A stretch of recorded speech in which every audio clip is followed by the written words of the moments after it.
Hello beautiful people. Welcome to Eclipse Wizardry. In today's episode, we explore, what if Cho kissed Harry before tournament and ancient Eastern blood magic claimed him as emperor? Hit like, subscribe, and join our community of story lovers. Let's begin. Chapter 1, The Kiss Before the Fire. The lake at night was the only honest place left at Hogwarts. Harry had figured that out sometime around his second year, when the castle itself had started feeling like it was watching him, not warmly, the way a home watches its family, but the way a crowd watches a performer, waiting for him to either dazzle or fall. The lake didn't care who he was. It sat there in the dark, cold and vast and indifferent, and Harry found that indifference more comforting than anything the castle's warmth had ever offered him. He was sitting on a flat rock near the water's edge, his robes pulled tight against the October chill, his wand lying across his knee more out of habit than intention. The first task was tomorrow morning. Dragons. He knew it was dragons because Hagrid had shown him, because Moody had nudged him toward the knowledge with the subtlety of a falling bookshelf, and because Hermione had spent the better part of 3 evenings drilling him on every dragon subspecies documented in Fantastic Beasts until the information had replaced actual sleep in his brain. He knew it was dragons, and he had a plan. A reasonable plan, Hermione called it, though her voice had carried the particular strain of someone who thought the plan was reasonable the way jumping from a second-floor window was reasonable when the first floor was on fire. The summoning charm. Get his firebolt. Outfly the dragon, grab the golden egg. Simple. Clean. Probably survivable. He turned the golden egg over in his hands. No, wait. He didn't have the egg yet. That was tomorrow. He was holding a flat stone, turning it over and over between his fingers, and he hadn't even noticed he'd picked it up. He set it down. The water moved. Not much, just a slow, dark ripple near the bank, something large shifting in the deep. The giant squid, maybe, or something that lived alongside it and never got named. Harry watched the ripple travel outward and dissolve. He heard footsteps before he heard her voice, and he turned to find Cho Chang making her way along the bank, her Ravenclaw scarf looped twice around her neck, her dark hair loose in a way he'd never seen it during school hours. She stopped when she saw him, and for a moment they just looked at each other with the particular awkwardness of two people who have never properly spoken catching each other somewhere neither of them was supposed to be. "Sorry," she said. "I didn't know anyone was out here." "It's fine." Harry shifted on the rock, an automatic gesture that meant there's room, though the rock was honestly large enough for 6 people. "I don't own the lake." She almost smiled. Then she came and sat, not right next to him but close enough that the distance between them felt deliberate rather than polite, and she looked out at the water with the expression of someone who had also come here to stop thinking. They didn't speak for a while. Harry found, to his mild surprise, that the silence wasn't uncomfortable. Cho had a quality of stillness about her that most people lacked. She wasn't fidgeting or filling the air. She was just there, looking at the same dark water, breathing the same cold air. "Can't sleep either," he finally said. "Cedric's up practicing," she said.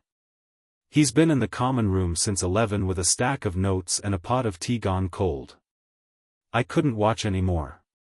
She paused. "He doesn't know I left." Harry nodded. He understood the specific exhaustion of watching someone you cared about grind themselves down in preparation for something that might kill them. He'd had a version of that feeling himself, sitting across from Hermione while she researched, but flipped, he was the one being researched for, which was somehow worse. "He's good," Harry said, because it was true and because it seemed like the right thing. "He's brilliant," Cho said, and Harry heard the difference, not contradiction, just precision. "That's almost the problem. He thinks if he's prepared enough, nothing bad can happen." She turned her head and looked at Harry directly, and he found that her eyes were sharper than he'd given them credit for in passing glances across the Great Hall. "You don't seem like you think that." "I stopped thinking preparation was enough around age 11, Harry said. A real smile this time, brief and a little sad. "What do you think is enough, then?" He considered. Luck, he said honestly. And not hesitating when it matters. That's terrifying. Little bit, yeah. She laughed, a short, genuine sound that vanished quickly into the dark, and turned back to the water. Harry felt something loosen in his chest, some band of tension that had been wound tight since the goblet had spat his name out in front of the entire school. He hadn't laughed with anyone in weeks. He hadn't really talked with anyone, not like this. Hermione and Ron argued strategy, and everyone else either avoided him or stared. Do you actually want to win? Cho asked. Not, I mean, I know you have to compete. But do you want to? Harry thought about it seriously, which was more than most people had bothered to ask him to do. I want to not die, he said. Winning feels like a distant second. He turned the flat stone over in his fingers again. What about Cedric? Does he want to win? Yes, she said simply. He actually wants it. The glory, the prize, not in an ugly way. He just wants to win something that means something. He doesn't have what you have. What do I have? She looked at him again, and this time the look lasted long enough that Harry felt it like a physical thing, like standing in a sunbeam. History following you around, she said. Everything you do means something whether you want it to or not. Cedric's fighting to be remembered. You're fighting to be left alone. A beat. Which of you that is sadder, I honestly couldn't say. Harry stared at her. It was the most perceptive thing anyone had said to him in what felt like years, delivered with no performance, no pity, just the calm assessment of someone who had actually thought about it. He opened his mouth, closed it, tried again. He started. I know, she said, and she wasn't being dismissive. She just knew. The wind came off the lake and pushed her hair across her face, and she caught it with one hand and tucked it back, and her shoulder brushed Harry's, and neither of them moved away. The contact was small and accidental, and Harry was suddenly, acutely aware of it in the way you become aware of something precisely when you're trying not to be. They talked after that. He couldn't have said later exactly how it happened. The conversation found its own current and they followed it, the way conversations do in the dark when there's no one watching and nothing to perform. She talked about her family, briefly, her mother who had grown up in Hong Kong, her grandmother who still lived there and sent letters in Chinese that Cho was slowly forgetting how to read properly. He talked about the Dursleys without meaning to, just a sentence or two, but enough that she went quiet in a particular way that meant she understood more than he'd said. Your mum was Muggle-born? Cho asked. Yeah. Lily Evans, before she was Lily Potter. Cho nodded slowly. Something moved behind her eyes, not quite recognition, but the shape of a thought forming. She let it go. She must have been extraordinary. Everyone says so. Harry's voice came out flatter than he intended. I wouldn't know. She didn't offer him the usual platitudes. She didn't say I'm sorry or I'm sure she was wonderful or any of the things people said when they didn't know what else to do with dead mothers. She just stayed with him in the fact of it, and that was better than anything else would have been. The moon shifted. The water moved. Harry had lost track of time completely, and he found he didn't care. You should sleep, Cho said eventually. You've got a dragon in the morning. You say that like sleeping is an option. It's better than not sleeping. She stood, unwrapping her scarf from her neck, and Harry stood too because that was what you did when a conversation ended, even if every part of him resisted it. They were close, closer than they'd been sitting, because standing and facing each other on a narrow bank by a dark lake put them inside the radius of a normal conversation but outside the radius of a casual one. Cho looked up at him. She was shorter, not by much, and the sharp assessor's look was gone, replaced by something softer and more uncertain, the look of someone who was deciding something they hadn't planned to decide tonight. For luck, she said. And she kissed him. It was brief. Her hands didn't move.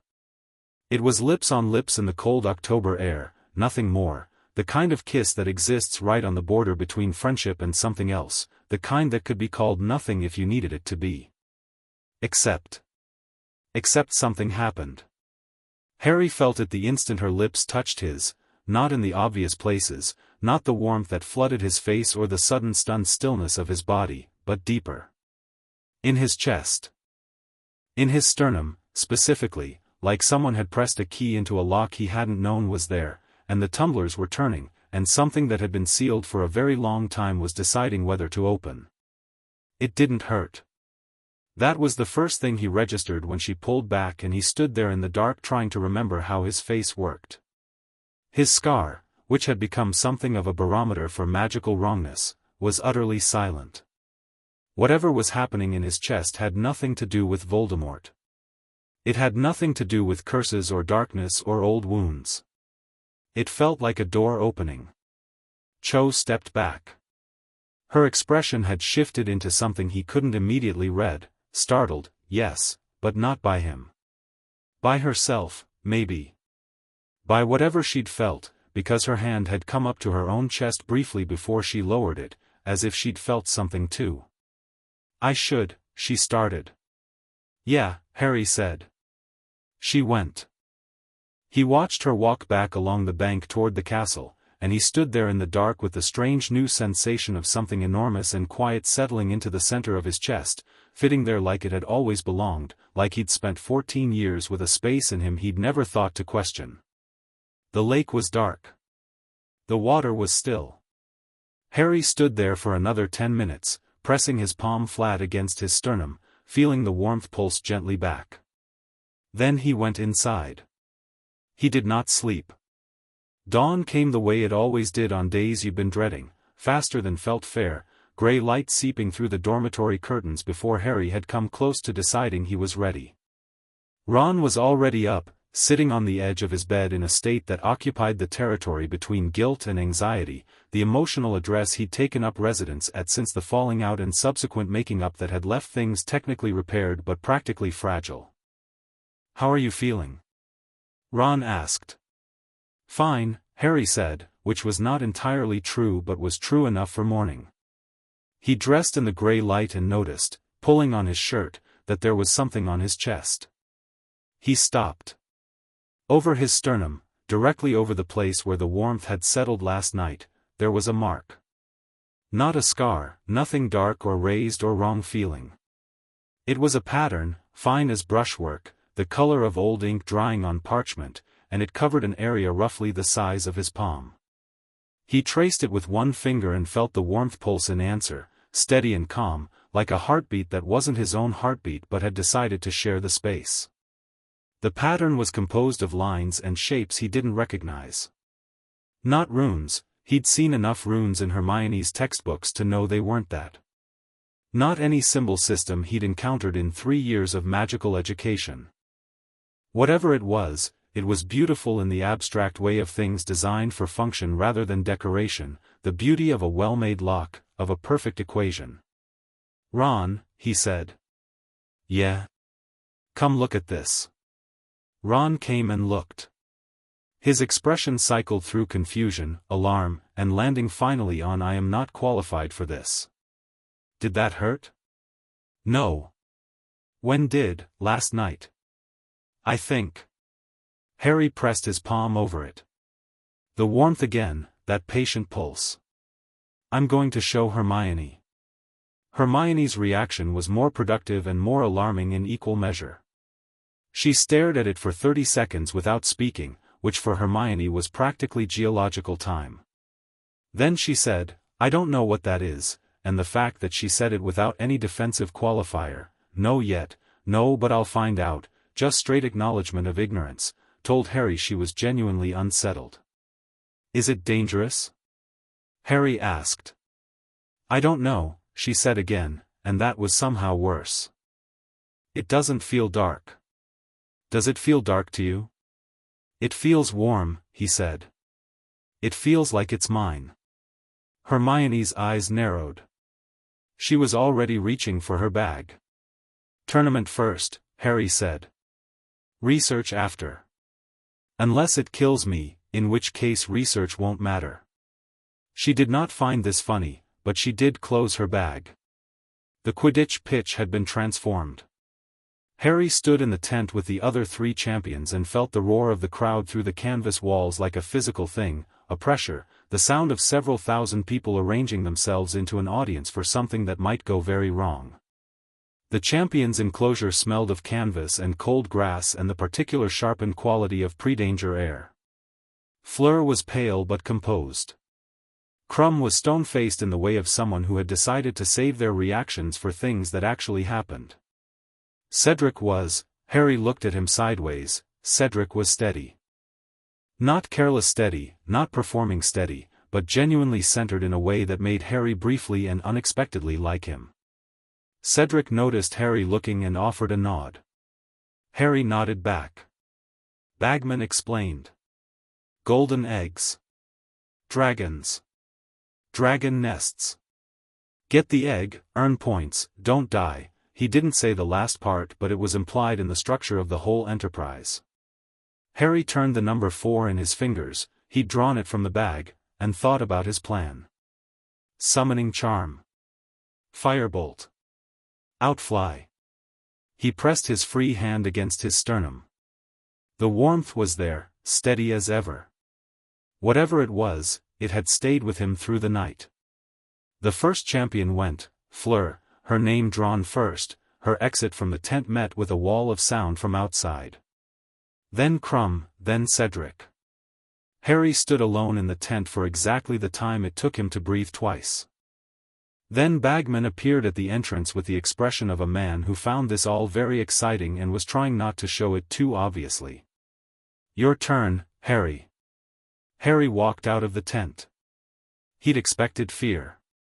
He'd had fear in reasonable supply every previous time he'd walked into danger, the reasonable, responsible fear of someone who understood stakes and didn't want to die.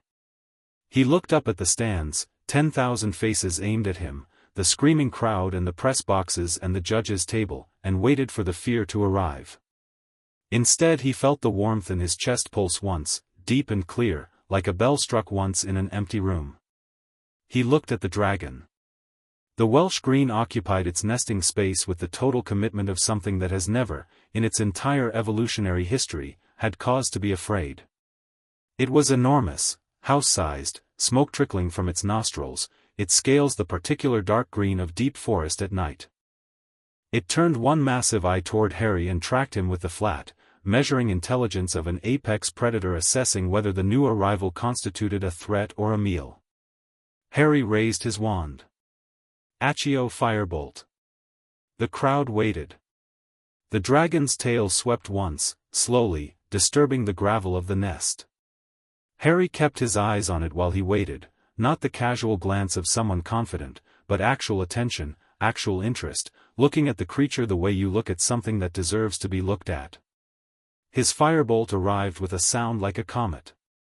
He caught it without looking, by feel, the familiar handle smacking into his palm, and swung aboard in the same motion. The crowd went up like a bonfire. He kicked off and the cold air hit him and he was flying, and flying had always been the one thing, the one place where Harry Potter was not a problem to be managed or a symbol to be protected or a name to be whispered. Flying was just flying. It was the closest he came to being no one at all. He came in low and fast and the dragon tracked him with both eyes now, its neck swinging, its wings half-spreading in the territorial display of something deciding whether to commit to engagement. Harry banked hard left, felt the heat of a jet of flame pass close enough to dry the air against his cheek, pulled up into a steep climb that drove his stomach toward his boots. He was good at this. He'd always been good at this. But something else was happening. He wasn't conscious of deciding it.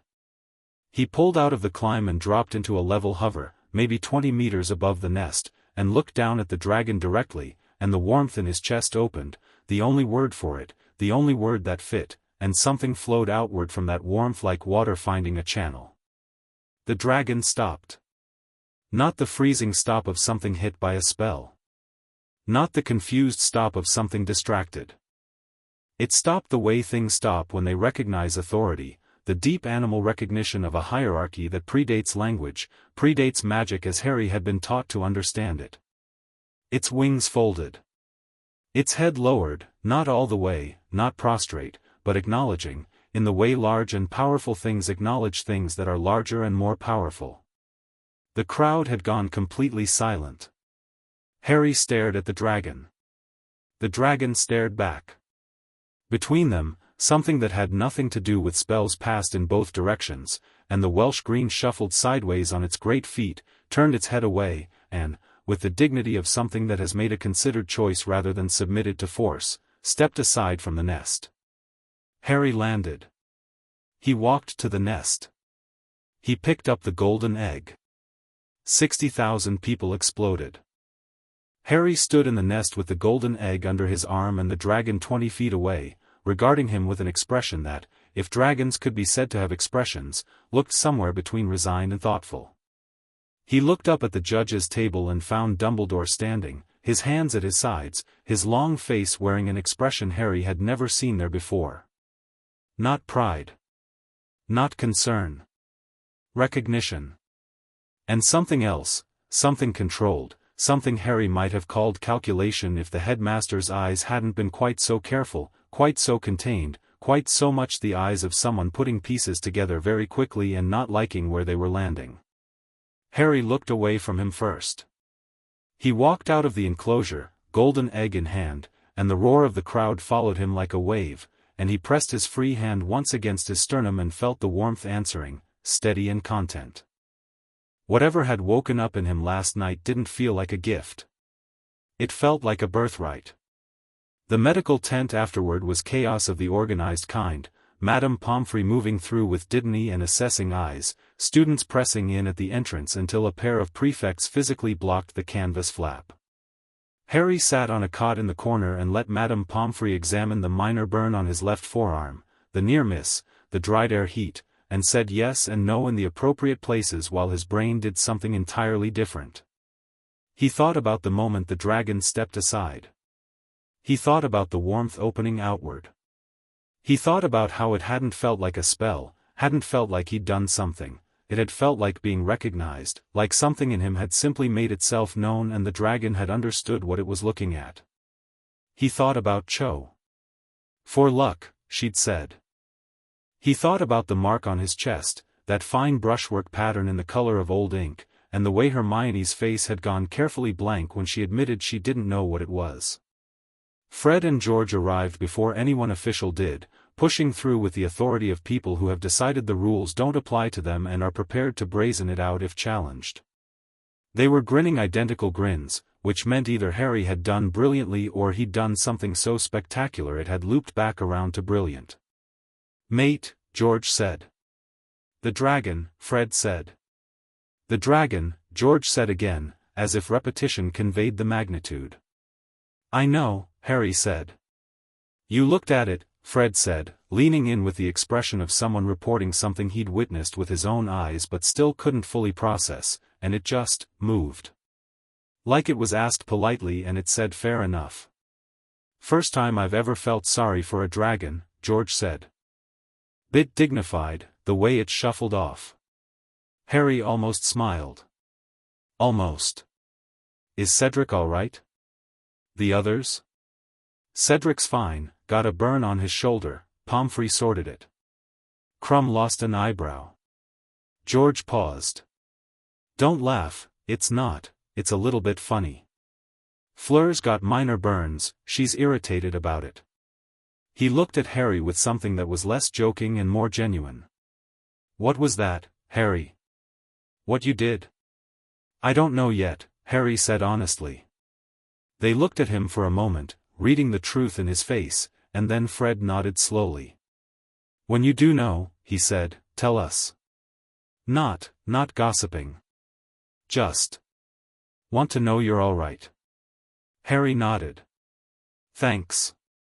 They were shuffled out by Madame Pomfrey with the efficiency of a woman who has been clearing out boys since before either of them was born, and then it was just Harry and the cot and the sound of the crowd dispersing outside, and Harry sat in the quiet and thought.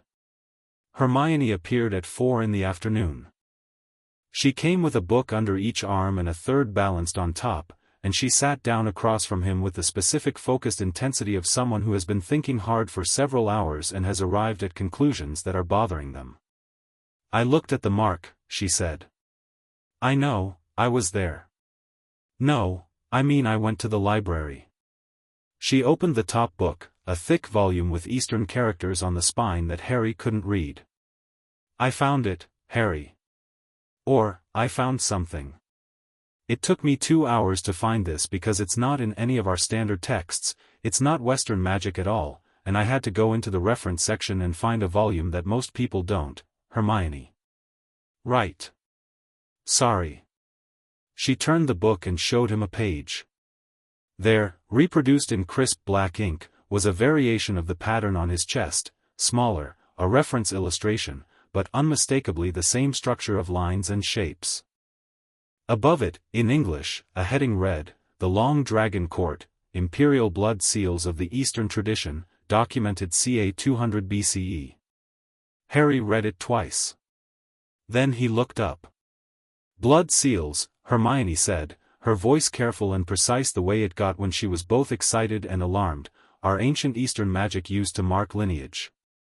Not in the way British wizarding traditions track lineage, not social registry, not inheritance in the property sense. Blood seals mark magical authority. They're binding recognition by magic itself that a particular bloodline carries a particular kind of power." She paused. "The Long Dragon Court was, the Emperor's court," Harry said, reading from the page. "Yes," Hermione said quietly. "Harry, if this is what I think it is, and I'm not certain, I need more research, but if it is, this is a claim of imperial lineage. This is magic saying that your bloodline descends from emperors. From the Long Dragon Court specifically. Which was apparently," she turned the page, "not just politically imperial. Magically imperial. The head of the Long Dragon Court wasn't just a political ruler. He was the anchor point of an entire magical tradition, the way Dumbledore is the anchor of certain British magical institutions, except multiplied by about 1,000 years and an entirely different, Hermione." She stopped. "How does Cho fit into this?" Harry asked. Hermione blinked. "What?" "The mark appeared after she kissed me. Last night." He watched Hermione's expression process this information. Her grandmother taught her Eastern magic, or something of it. She recognized something when she looked at me, I could see it, even if she didn't say so. How does she fit in?" Hermione was quiet for a moment, and then she turned more pages. "The book describes something called a catalytic witness," she said slowly. "Someone whose blood connection to the Long Dragon tradition is strong enough to act as a key. To recognize the Emperor's seal in someone who carries it dormant. The kiss," she looked up, "was traditional. In the records of the Long Dragon Court, the seal was activated not through ceremonies or spells but through recognition. Physical contact. Specifically." She trailed off. "Specifically what?" "Contact that carries intent," she said. "Intent and emotion. The record says, here," she turned the book and read, "the Emperor's blood answers only to genuine recognition, freely given, without agenda. The catalytic witness must offer acknowledgement of the Emperor's nature through an act of will, not compulsion, for the seal to wake." She lowered the book and looked at him. "She didn't plan it, did she?" "She said it was for luck." "She said it was for luck," Harry agreed. "Then that's exactly it," Hermione said. "She recognized something in you, Harry. Not intellectually, she probably didn't even know why she kissed you. But whatever she carries in her blood from her mother's family, it knew what you were before either of you did." She paused. "And it woke you up." Harry sat with that for a long moment, with the warmth steady in his chest, with the golden egg on the cot beside him and the sound of October wind pressing against the canvas walls. "Right," he said finally. "Is that all you have to say?" "I have a lot more to say," Harry said. "I'm just saving it for when I know more." He met her eyes. "Tell me everything you found." And Hermione, with the look of someone who has been waiting to do exactly that, opened the first book to the beginning and began. The great hall was loud at dinner, the noise of several hundred students metabolizing the day's excitement, Harry's name passing between tables in the electric current of a school rumor still fresh enough to feel live. Harry ate without tasting much, surrounded by Hermione's ongoing analysis and Ron's slightly quieter than usual presence, and he was thinking about the dragon, about the mark, about the weight of the words imperial lineage and what they meant against the background of his actual life, which had, up to this point, consisted largely of surviving things that should have killed him and being congratulated for it. He looked across the great hall to the Ravenclaw table.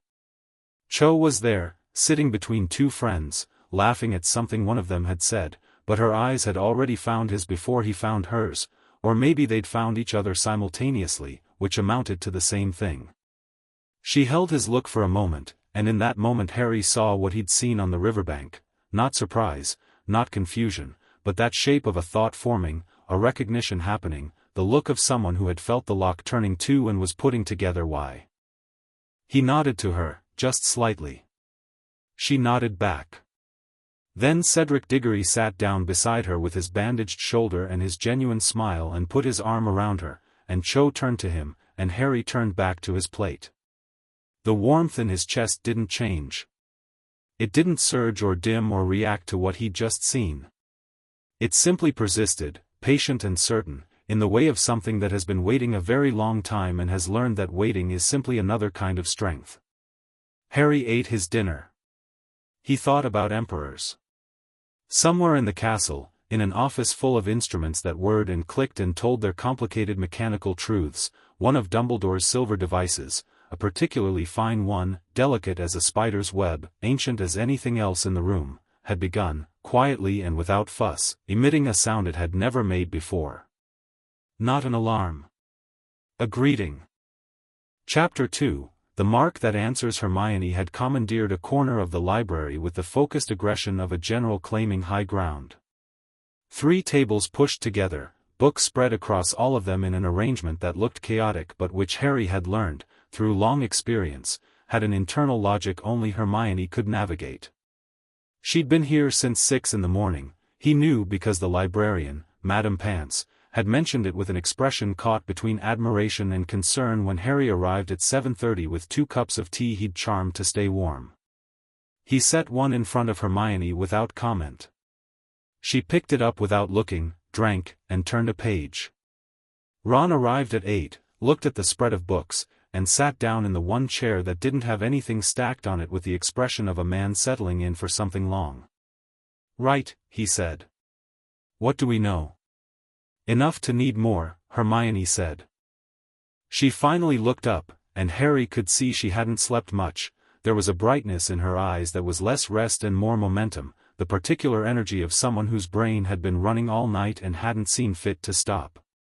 The Long Dragon Court is not a fringe tradition. It is not a minor historical footnote.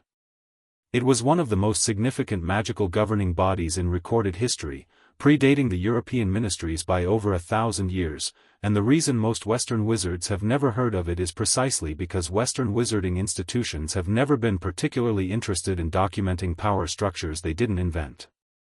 She said this with a specificity that suggested she'd arrived at the opinion recently and with some feeling. "Right," Ron said again, more carefully.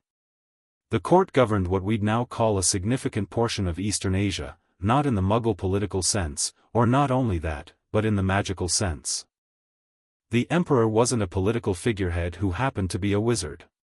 He was the nexus of a magical system. The whole tradition ran through him the way. Imagine if the Ministry and Hogwarts and Gringotts and the whole Western magical infrastructure wasn't organized around institutions but around a person. Around a bloodline. That sounds like it could go badly wrong," Ron said. "It did, eventually," Hermione said.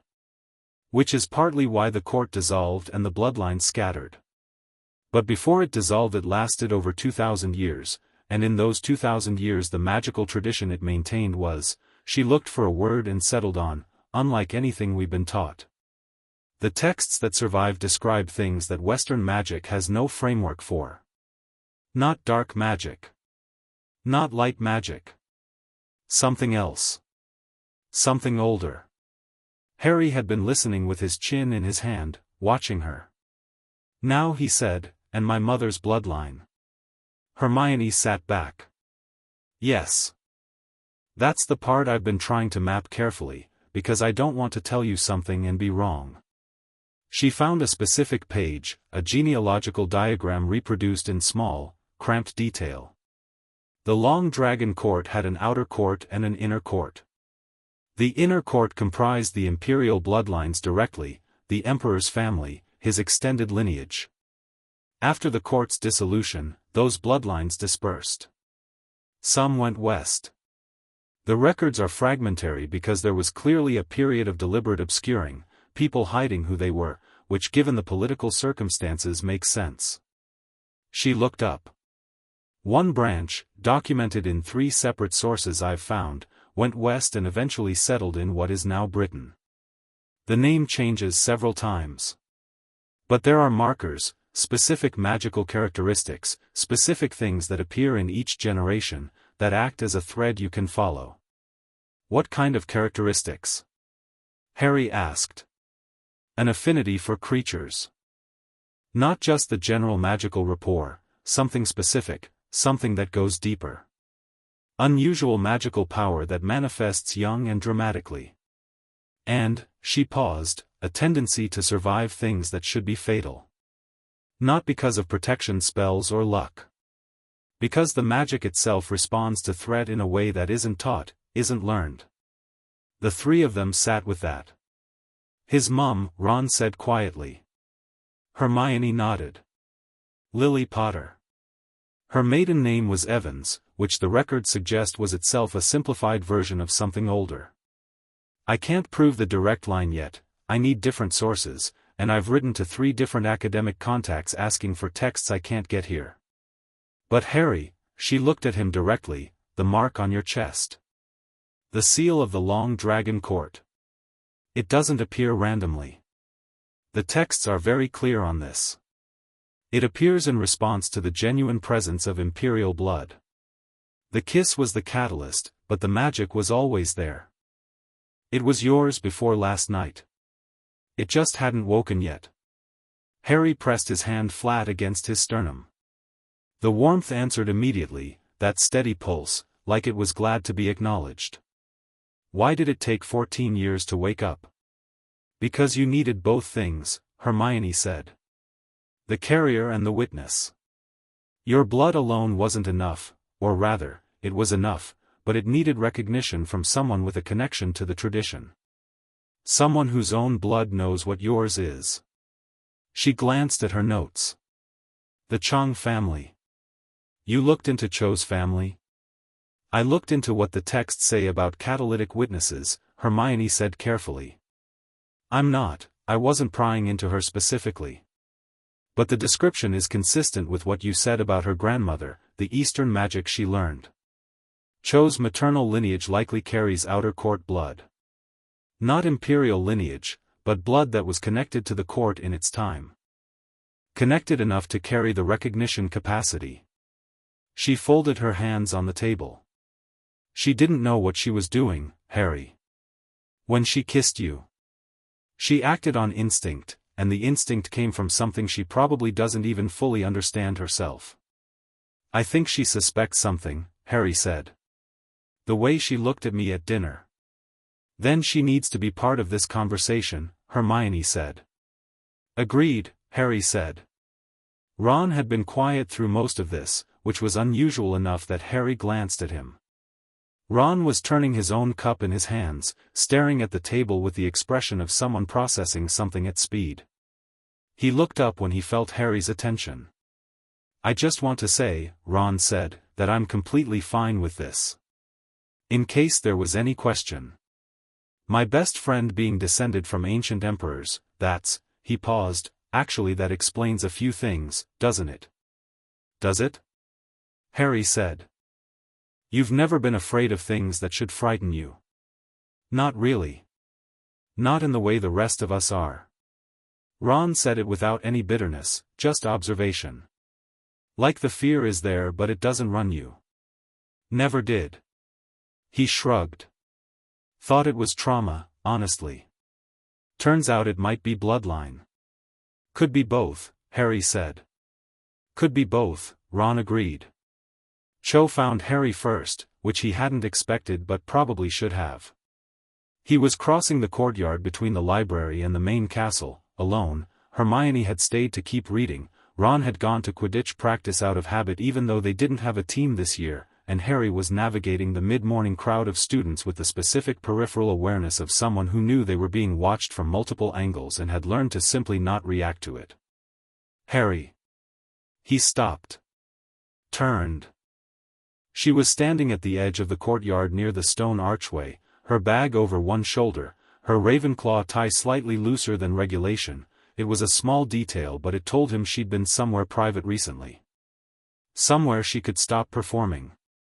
She looked composed, the way she always looked composed in the corridors, but underneath it there was a tension that wasn't anxiety so much as determination. "Can we talk?" she said. "Yes," he said immediately. She looked slightly surprised that he'd said it so fast, then nodded toward the archway. He fell into step beside her.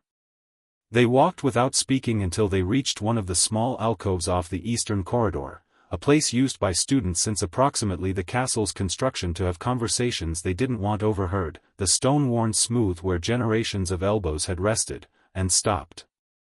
Cho looked at him for a moment, then said, "Something happened last night." "Yes. I felt it." She touched her own chest, the same gesture he'd caught at the lake, quick and then controlled. "Not the same way you did, I could tell it was stronger in you. But I felt something. Like," she paused, searching, "like touching a tuning fork. Like my blood resonated with something." Harry pulled down the collar of his shirt enough to show her the edge of the mark. Just the edge, enough. He watched her face. Cho's expression shifted completely. The composure didn't break so much as reorganize, the way a careful arrangement of things reorganizes when something unexpected is added and the whole structure has to find a new balance. She stepped forward and looked at the mark more closely, and her hand came up slowly and then stopped before it touched. "May I?" she asked. He nodded. Her fingertip traced one of the outer lines of the pattern, not pressing, just following. The warmth in Harry's chest pulsed strongly, not unpleasantly, just decidedly, the way a heartbeat emphasizes certain moments. Cho drew a slightly unsteady breath. "My grandmother," she said, not lifting her gaze from the mark, "used to trace patterns like this on my wrist when I was small. She said they were for protection. She said they were what her mother had taught her." She lifted her eyes to his. She called them the old signs.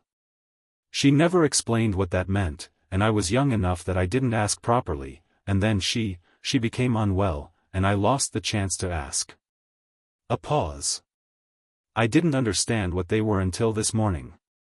"You've been researching too," Harry said. "I've been writing to my mother."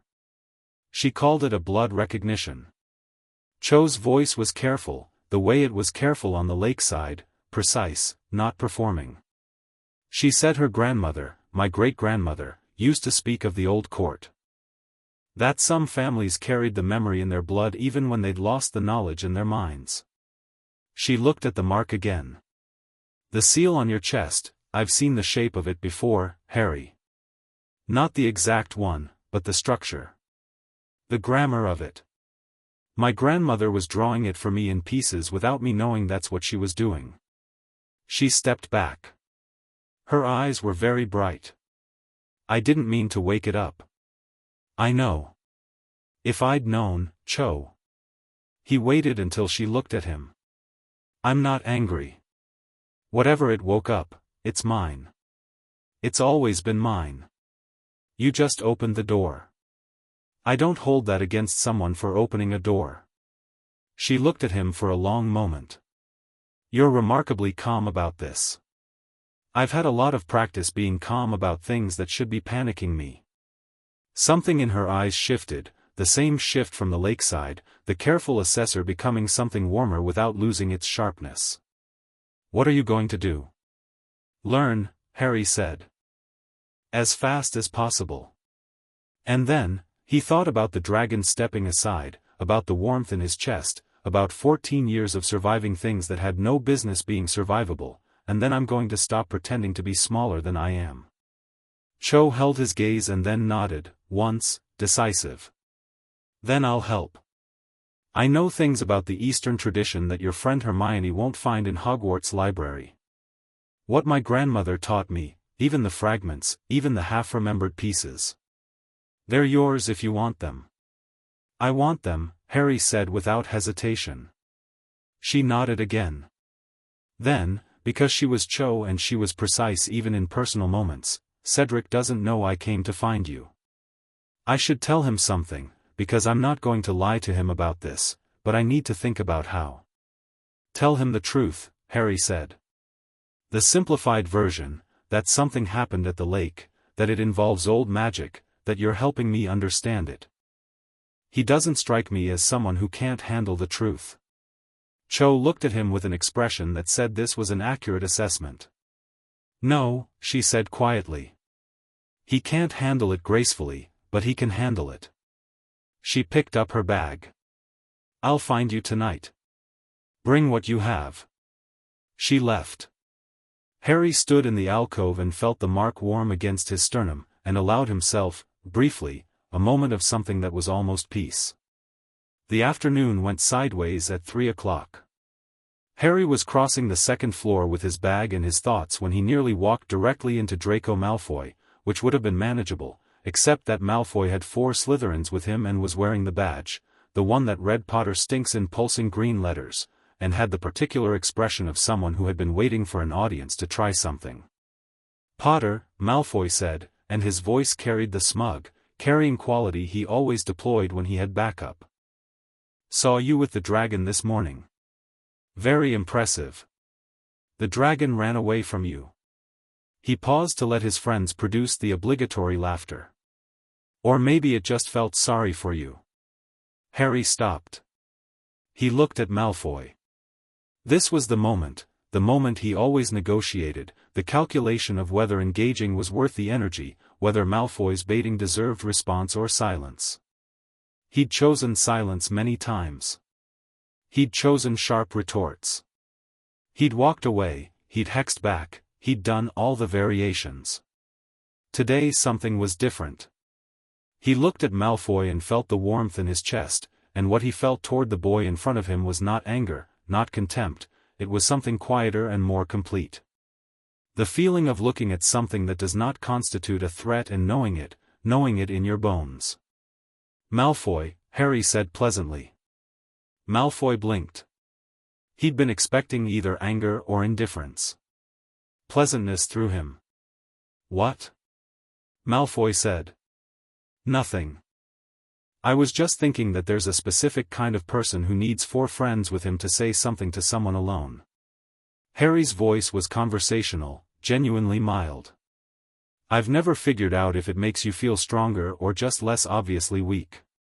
He cocked his head. "Which is it, do you think?" The laughter had stopped.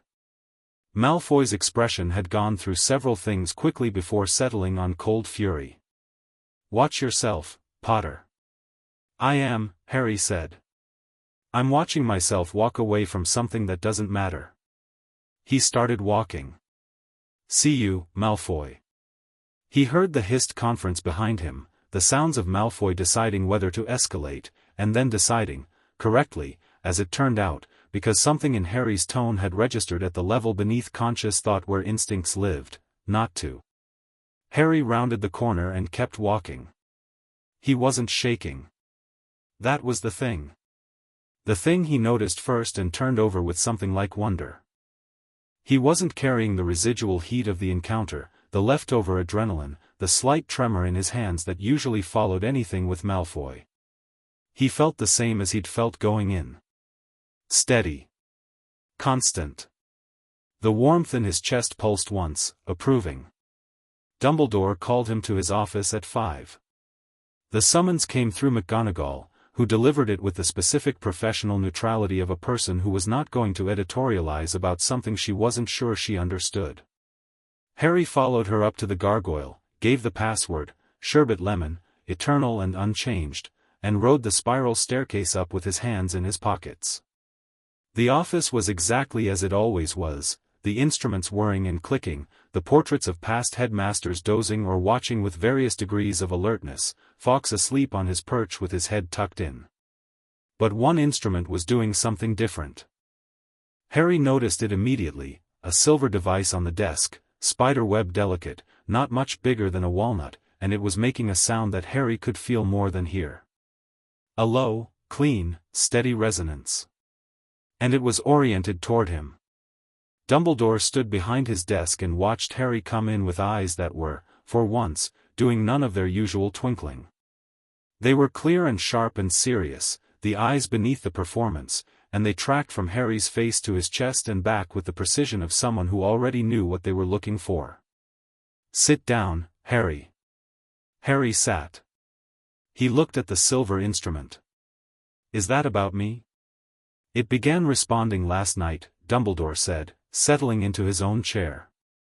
"Around midnight. It is an artifact I acquired many years ago, an Eastern device, genuinely ancient, designed to resonate in the presence of specific magical signatures." He laced his fingers together on the desk. "Harry, something happened to you yesterday." "Yes," Harry said. The directness seemed to briefly surprise even Dumbledore. He'd likely expected more deflection, more of the usual. Harry waited. "I should like you to tell me about it," Dumbledore said. "In as much detail as you're comfortable sharing." Harry looked at him. He thought about Hermione's books spread across 3 tables. He thought about Cho's fingertip tracing the mark, and about her saying "I'll help," and about the dragon stepping aside. He thought about 14 years of being told what he was, the boy who lived, the one who defeated Voldemort as an infant, the symbol of hope, the weapon in a war he'd never agreed to fight. He thought about all the conversations in this office that had been kind and careful and had nevertheless moved information in one direction only. "I'll tell you what I know," Harry said. "And then I'd like you to tell me what you know." A pause. Dumbledore's expression shifted very slightly, something acknowledged, something adjusted. "Very well. There's a mark on my chest," Harry said. "It appeared after," he paused, deciding how much, after a specific encounter last night. "I've identified it as the Imperial Blood Seal of the Long Dragon Court. An ancient Eastern magical tradition. I believe it's been dormant in my bloodline for a long time, and something activated it." He stopped. "What do you know about my mother's family?" Dumbledore was quiet for a moment that lasted slightly too long. "Lily's family," he said carefully, "is a subject I have thought about a great deal over the years." "That's not an answer." Another pause, and this one Harry let sit without filling it, which he'd learned from Hermione was often the most effective thing you could do when waiting for information. "No," Dumbledore said. "It is not." He looked at Harry with those clear serious eyes, and Harry saw something there that he hadn't expected, not evasion, but something that looked almost like relief. Like a weight reconsidered. "Your mother's family history is more complicated than the records suggest. I suspected this when I first met Lily. There was something in her magic that I recognized as distinct, as older than the standard Muggle-born presentation. I investigated, quietly, and found fragments. Enough to form a hypothesis. Not enough to bring to anyone with certainty." "What was the hypothesis?" "That the Evans line, at some distant remove, carried Eastern Court blood," Dumbledore said. "Specifically, and I want to be careful here, Harry, because I do not want to state as fact something I only suspected, specifically, Inner Court blood. Imperial lineage." He paused. "I chose not to pursue it further." Harry stared at him. "Why not?" "Because at the time," Dumbledore said, and his voice was steady, not apologetic, but carrying a weight of admission that was its own kind of honesty, "you were a child in a war, and what you needed was protection, not complication. An imperial lineage claim would have drawn attention from quarters that would not have been safe. Would not have been safe for you. He met Harry's eyes directly. I made a judgment call. I may have been wrong. May have been, Harry repeated. The mark on your chest suggests the magic disagrees with my timeline, Dumbledore said, and there was something in his voice, not quite amusement, not quite rue, but something that lived between them. Magic of that tradition does not respond to my plans. It responds to its own. He looked at the silver instrument, still resonating on the desk. What woke it, Harry? That's my business for now, Harry said. The silence was different this time. Dumbledore looked at him across the desk, and for the first time in Harry's memory, he did not push. He did not gently, wisely maneuver. He simply looked at Harry the way you look at something that has recently become different, and he nodded, once. Then I will tell you this, Dumbledore said. The long dragon court did not simply dissolve. It went quiet. There is a distinction. Courts that dissolve leave ruins. Courts that go quiet leave infrastructure, leave sleepers, leave contingencies. He stood and moved to his window, looking down at the grounds. If the seal has woken in you, it is possible that things will happen that neither of us has the ability to fully predict or manage. He turned back. I would like you to come to me if you need guidance, Harry. Not in the old way. But as a resource. Someone who knows more of the history than you currently do. I'll consider it, Harry said. He stood, and Dumbledore looked at him, really looked at him, and said, You're different today. I know, Harry said. He wasn't bragging. He wasn't performing. It was simply true, and they both knew it. He left the office. The silver instrument resonated behind him all the way down the stairs. They met that evening in an unused classroom on the 4th floor, Harry, Hermione, Ron, and Cho, who arrived last and spread 3 small scrolls on the desk that she'd pulled from her bag with the careful handling of things that mattered. These are from my grandmother, she said. My mother sent them today, by the fastest owl she could find. She said she was waiting until I was older to give them to me properly, but, she looked at Harry, she said the seal changes the timeline. Hermione leaned forward immediately.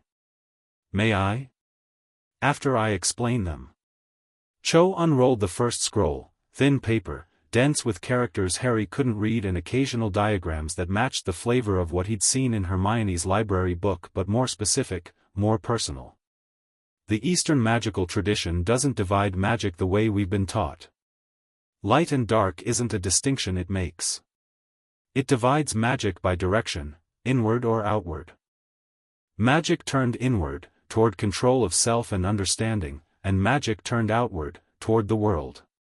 She traced a diagram with one finger without touching it. Imperial blood magic is a specific category of outward magic. It works through authority, not force, not command, but recognition. The world recognizes the Emperor's blood as a point of authority and responds to it. That's what happened with the dragon, Ron said. Yes, Cho said. The dragon didn't submit to a spell. It recognized what Harry is and responded to the natural hierarchy. She said it without drama, as a fact. The seal on Harry's chest is a declaration. Magic itself declaring what he is. It will become more visible as the power integrates, he'll start being able to do things he couldn't do before. Things that aren't wand magic. Like what? Harry asked. Authority over living things, Cho said. Not mind control, nothing like that. More like the difference between shouting at someone and speaking with such clarity that they understand exactly what you mean. Creatures respond first because they're closer to instinct. Eventually people will feel it too. She unrolled the second scroll. There are other aspects. The seal means he's under the protection of the old court's residual magic. Certain curses won't work on him, not because of a shield, but because the magic declines to harm what it recognizes. His mother's sacrifice invoked that same principle, actually. Love as recognition. What made Voldemort's curse rebound was partly the ancient protection that Lily's blood carried without either of them knowing it. The room was very quiet. "That's," Hermione started, and stopped, and then said, "that explains the rebound." The magic texts never fully explain why love protection works mechanically. But if Lily's blood carried a remnant of imperial magic, an inherent protection against being unmade, then the curse rebounding makes sense. The magic recognized Harry as imperial blood and refused. "Yes," Cho said simply. "My grandmother wrote that in the third scroll." She knew about Harry's survival, everyone knew, but she understood it differently than the Western interpretation. She unrolled the third scroll, she wrote, "The child survived not because love is magic, but because love, freely given by blood that carries the old authority, is a declaration of sovereignty." The curse found a sovereign and could not consume what it had no right to claim. Harry read the translated passage twice. "Right," he said. Hermione looked at him with an expression that had moved past academic excitement into something more personal. "Harry. Are you all right?" "Yes," he said, and he meant it, which was the remarkable thing. He meant it completely. He was sitting in an unused classroom with 3 people who mattered to him, holding the explanation for every inexplicable thing that had ever happened to him, and he felt, not overwhelmed, not terrified, he felt clear. Like fog burning off. Like the moment before a long journey when you realize you have exactly what you need. "So what comes next?" Ron asked. "He practices," Cho said. "The seal has woken, but the power needs to be understood, not just felt. There are exercises in here," she touched the first scroll, "that I can work through with him. Meditative practices, breathing techniques, specific focuses. They're not spells, not incantations. They're more like learning to speak a language your body already knows." She looked at Harry. "It'll be awkward at first." "Awkward I can handle," Harry said. "And the tournament?" Ron said. 3 more tasks. He can do exactly what he did today," Harry said, and he spoke about himself in third person without thinking about it, which made Ron blink. "He can do what feels right and let the magic do what it does." He caught himself. "I mean, I can." "Don't correct that," Cho said quietly. In the Eastern tradition, speaking of oneself in the authority register when discussing one's function is correct form. A small pause. "You're already adjusting to what you are." Harry looked at her. She looked back. Between them, something that had started as a midnight kiss and a door opening was becoming something harder to name and more significant to lose, and they both felt it, and neither of them said it, which was exactly right for where they were. "I have divination in the morning," Ron said, pulling them back to the practical and the immediate. "Cho, could you leave me the scroll that isn't in a language I don't speak?" "I want to at least. They're all in a language you don't speak," Cho said. "Right. Could you leave me the one with the most pictures, then?" Harry laughed. It came out real, full, unguarded, and Hermione smiled at it like she'd been waiting for the sound, and Ron grinned, and even Cho allowed herself the brief warmth of it. They stayed in the unused classroom for 2 more hours.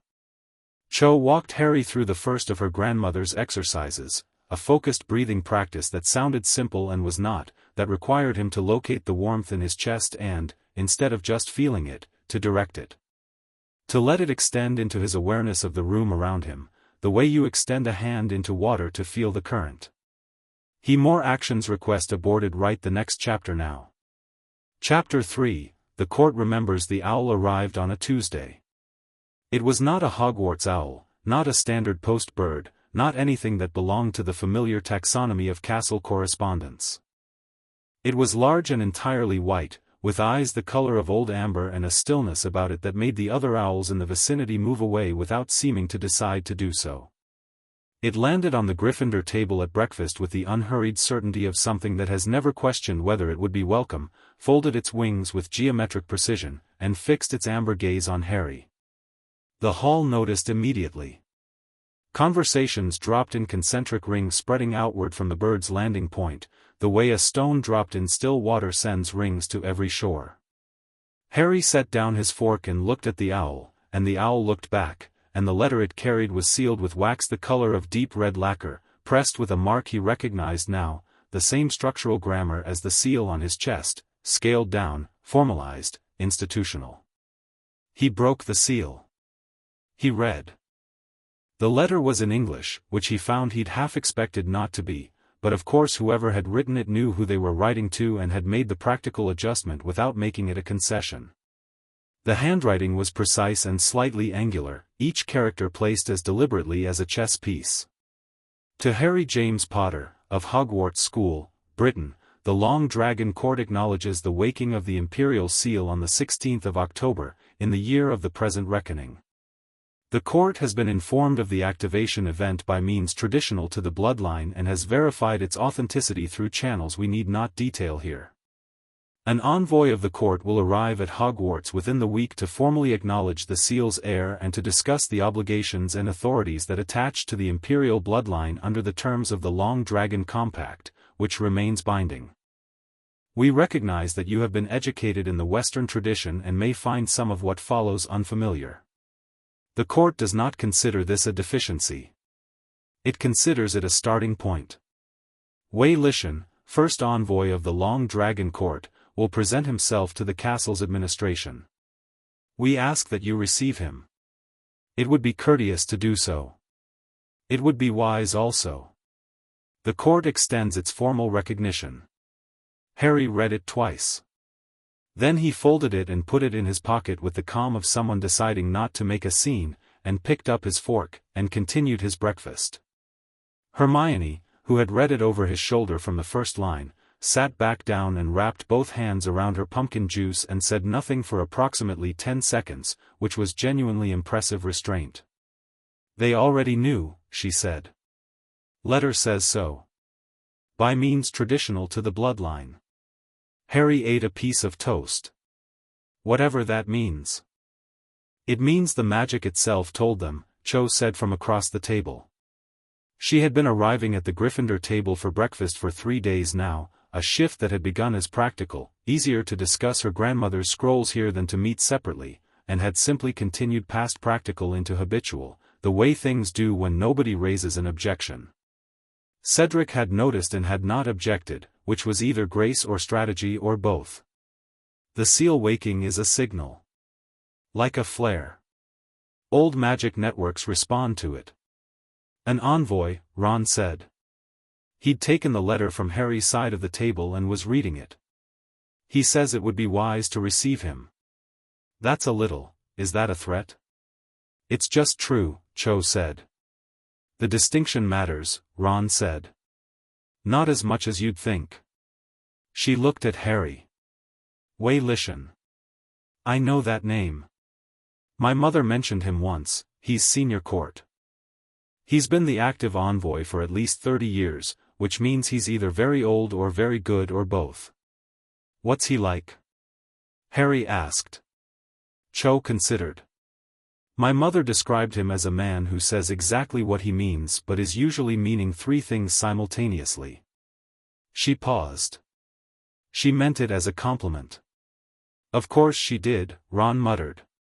Dumbledore received his own letter from the court at the same time, via a second white owl that arrived at the head table with identical precision and considerably less fanfare, since Dumbledore received unusual mail with the equanimity of someone for whom unusual had become the baseline. Harry watched him read it across the hall, watched his expression move through several careful adjustments, and watched him fold the letter and reach for his tea with the specific deliberateness of someone organizing their thoughts. Their eyes met across the hall. Dumbledore inclined his head, once, barely perceptibly. Harry nodded back and returned to his breakfast. The week that followed was the most productive of Harry's educational life, which was both a reflection of how much he was learning and a fairly damning indictment of the previous 3.5 years. Every evening in the fourth-floor classroom, Cho walked him through her grandmother's exercises. They were nothing like anything Harry had learned at Hogwarts. There were no incantations, no wand movements, no targeting of specific magical phenomena with specific learned responses. The exercises were about location, finding where the power lived and learning to distinguish its edges. About extension, letting the awareness of it spread beyond his body in controlled increments. About clarity, the difference between Harry wanting something and the authority declaring it. "You keep trying to cast it," Cho said, on the third evening, watching him with her head slightly tilted and the expression of a teacher identifying a recurring error. "You reach for it the way you'd reach for a spell." "That's wrong." "Then what's right?" Harry asked. He was sitting cross-legged on the classroom floor, which was undignified but apparently necessary for the exercise. "You don't reach," she said. "You recognize. There's no gap between you and the power. It's not something you're holding, it's something you are. Reaching for it is like a river trying to reach its own current."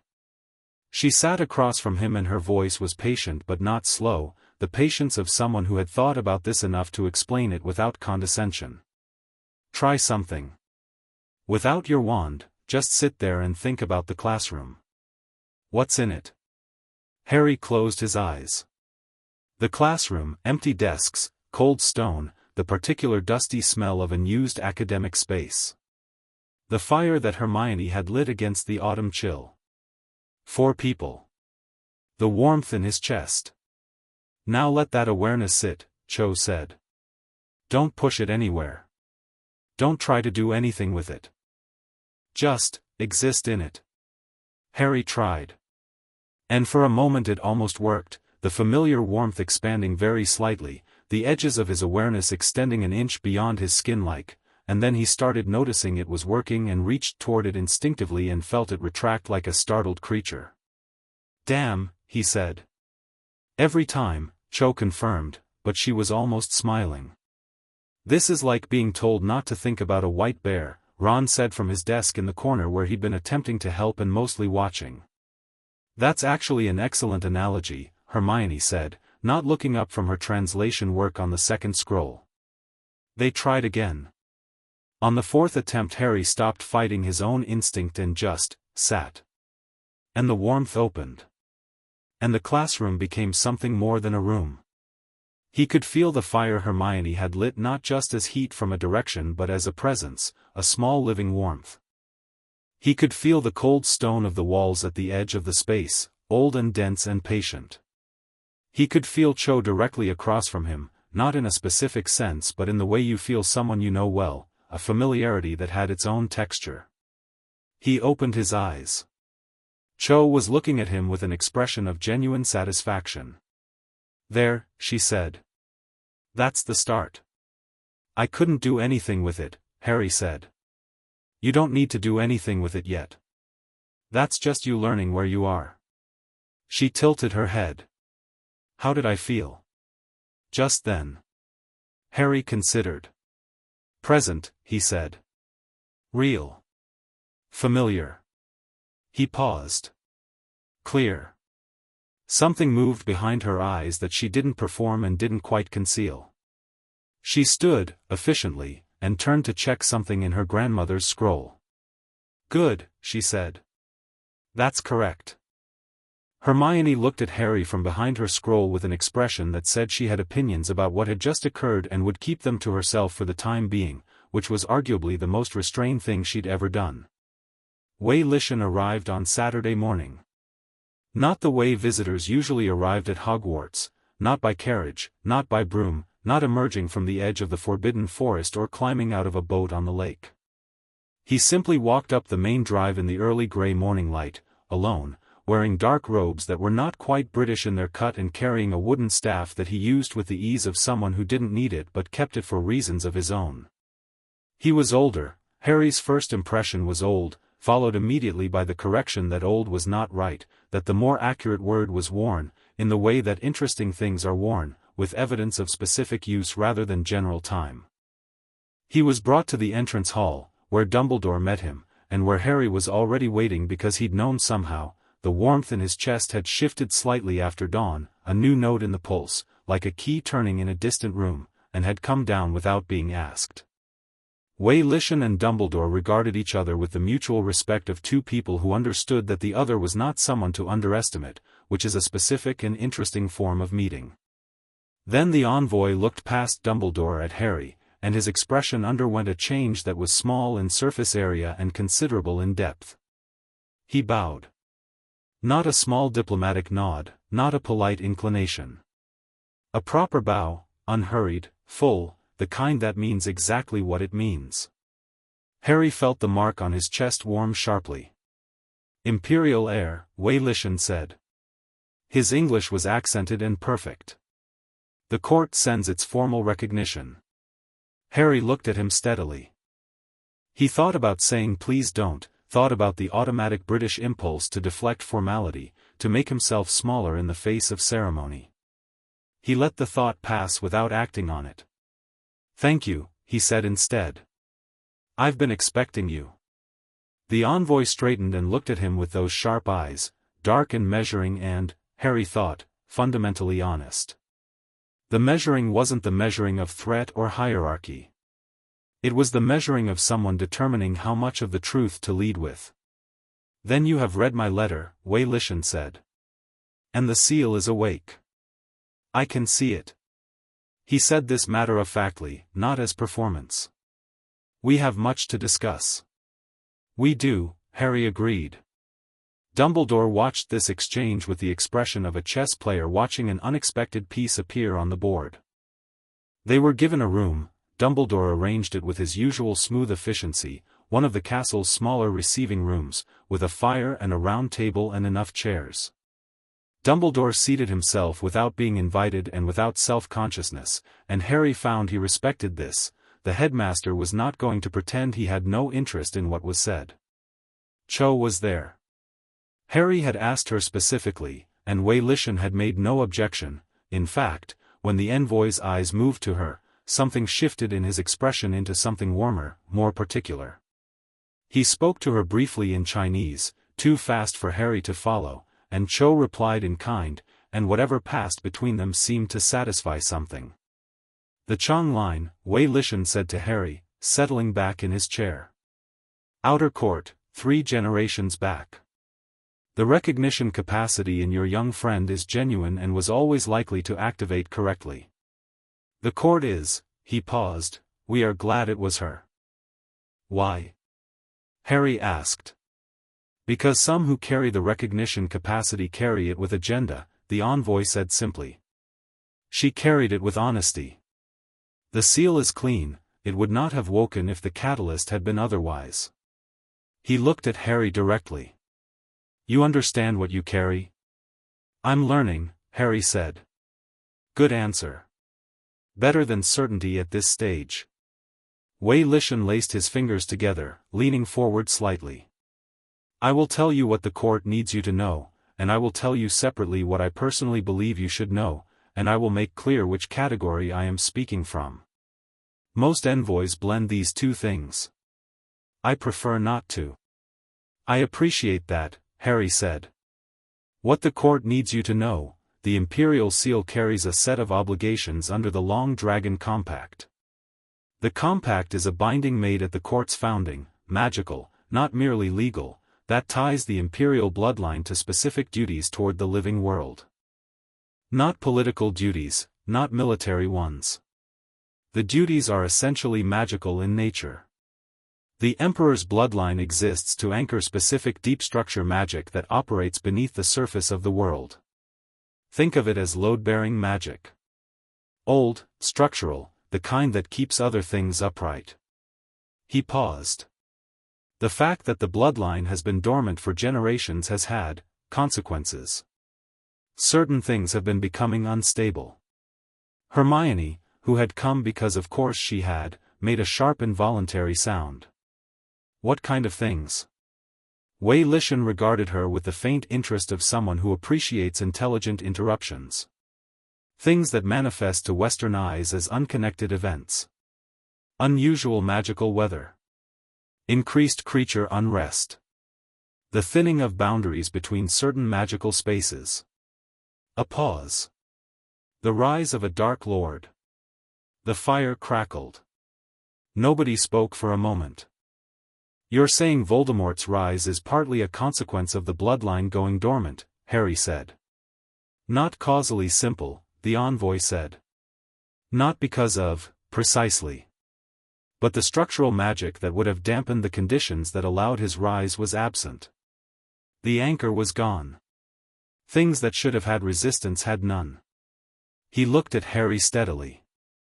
Your survival as an infant was, in our view, the dormant magic beginning to reassert.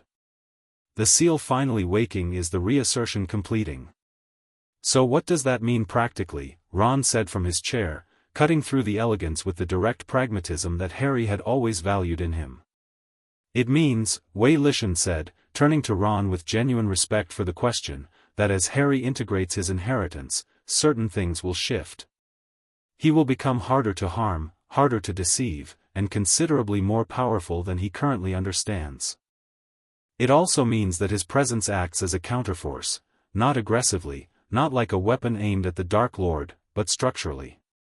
Like repairing a wall. The conditions that allowed the rot become less favorable. And what do you personally believe I should know? Harry said. Wei Lishan looked at him. A beat of assessment, not of whether to trust Harry, Harry thought, but of where to begin trusting. I believe, the envoy said carefully, that the court has interests in this situation that are not identical to yours. The court wants the seal woken and the bloodline functioning because of what it means for the structural magic they care about. They are less interested in what it means for you as a person. He held Harry's gaze. I have been an envoy for 37 years and I have seen what happens when institutions treat individuals as functions. I am telling you this because you are 14 years old and you have already been treated as a function by at least 2 major institutions, and I do not wish to be complicit in a third. The room was very still. Harry looked at Wei Lishan for a long moment. Thank you, he said. Don't thank me yet, the envoy said. I am still an envoy. I will do my job. But I will do it honestly, and if my job and your interests conflict, I will tell you so directly. He glanced around the table. These people you've gathered, they are good. Keep them. He looked at Cho last. Particularly her. Cho's expression was controlled and warm simultaneously, which was a combination Harry had come to recognize as her specific form of being moved. The power, Harry said, bringing them back. Walking me through it, the seal is awake, I'm practicing the exercises Cho has been teaching me. What should I be working toward? What am I not doing that I should be? Wei Lishan seemed pleased by the question, the specific pleasure of a teacher whose student is asking about the next lesson. The exercises are correct for foundation. But you will reach their limit within a month. After that, he reached into his robes and produced a small wooden case, which he set on the table and opened. Inside was a single object, a length of dark wood, not a wand, something shorter and heavier, carved with markings that matched the grammar of the seal. This is a court focus. Not the same as a Western wand. It does not channel your magic, it converses with it. It is for when you need to direct the imperial authority with precision rather than breadth. Harry picked it up. The warmth in his chest blazed. Not painfully, not like a curse or a shock, but with the sudden intensity of a fire that has been running on low, catching a proper current of air. The focus hummed in his hand, not with vibration but with presence, with recognition. Harry felt the mark on his chest pulse in sequence with the focus, a rhythm established between them instantly, the way 2 people who've never met can fall into step. He set it down carefully. That's mine, he said. Not a question. It was made for the imperial bloodline, Wei Lishan said. It was waiting. How long has it been waiting? The envoy smiled for the first time, a complicated smile, old and a little sad and genuinely warm. Since before your grandmother's grandmother was born, he said. Give or take. After Wei Lishan was settled, Dumbledore had arranged quarters with the smooth hospitality of someone managing something he could not control and had decided to manage graciously instead. Harry walked the grounds alone in the late afternoon, the focus tucked in his pocket, the October air sharp and clean and carrying the smell of approaching winter. He thought about structural magic. About load-bearing things. About the fact that every explanation he'd been given for his survival, for his power, for every inexplicable thing that had ever happened to him, had always been framed as exception. As luck. As the specific mercy of specific love or the specific failure of specific evil. And none of those framings had been wrong, exactly, but they'd all been incomplete in the same direction. They'd all pointed away from the fact that he was not a boy things happened to. He was a point of authority that the world had been organizing around for centuries. The distinction mattered enormously. He stopped by the lake. The same flat rock where he'd sat with Cho 2 weeks ago, though it felt longer, it felt like it belonged to a version of him he was still becoming. He sat, and put his hand on the focus in his pocket without taking it out, and felt the warmth in his chest, steady and patient. He heard footsteps and turned. Cedric Diggory was walking along the bank. He saw Harry and paused, the pause of someone deciding, and then came over and stopped a few feet away with his hands in his pockets and his shoulders slightly squared in the way of someone who has prepared themselves for a conversation. "Diggory," Harry said. "Potter." Cedric sat on the rock at a reasonable distance, looking at the water. "Cho told me." "What did she tell you?" "The outline," Cedric said. "Ancient bloodline, Eastern magic, the seal, the envoy. She didn't tell me everything and I didn't ask for everything, but she told me enough that I understand why she's spending every evening with you in a fourth-floor classroom." He was quiet for a moment. "I wanted to hear from you whether it's more than that." Harry looked at him. Cedric was looking at the lake, profile steady, and there was something about him in this moment, the willingness to ask the uncomfortable question directly, the absence of performance, that made Harry understand precisely why Cho was with him. "The magic is more than that," Harry said honestly. "What's between me and Cho personally, I'm not going to tell you it's nothing, because you'd know that was a lie and so would I. But nothing has happened that disrespects you. And that's my choice, not lack of feeling." He paused. "She loves you. That's not in question."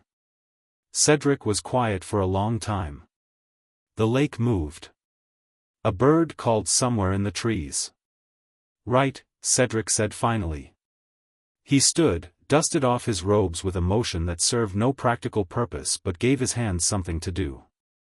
"The tournament," he said. "I've been hearing, the other champions are talking, people have noticed you're different. Crumb looked at you in the corridor yesterday like you'd grown a second head." A pause. "Not afraid, just recalibrating." "Smart man," Harry said. "Yes," Cedric said. He looked at Harry directly now, and in his eyes was the particular look of someone deciding to be larger than the situation required. "For what it's worth, whatever you are, whatever this bloodline means, I think it's better for you to know it than not.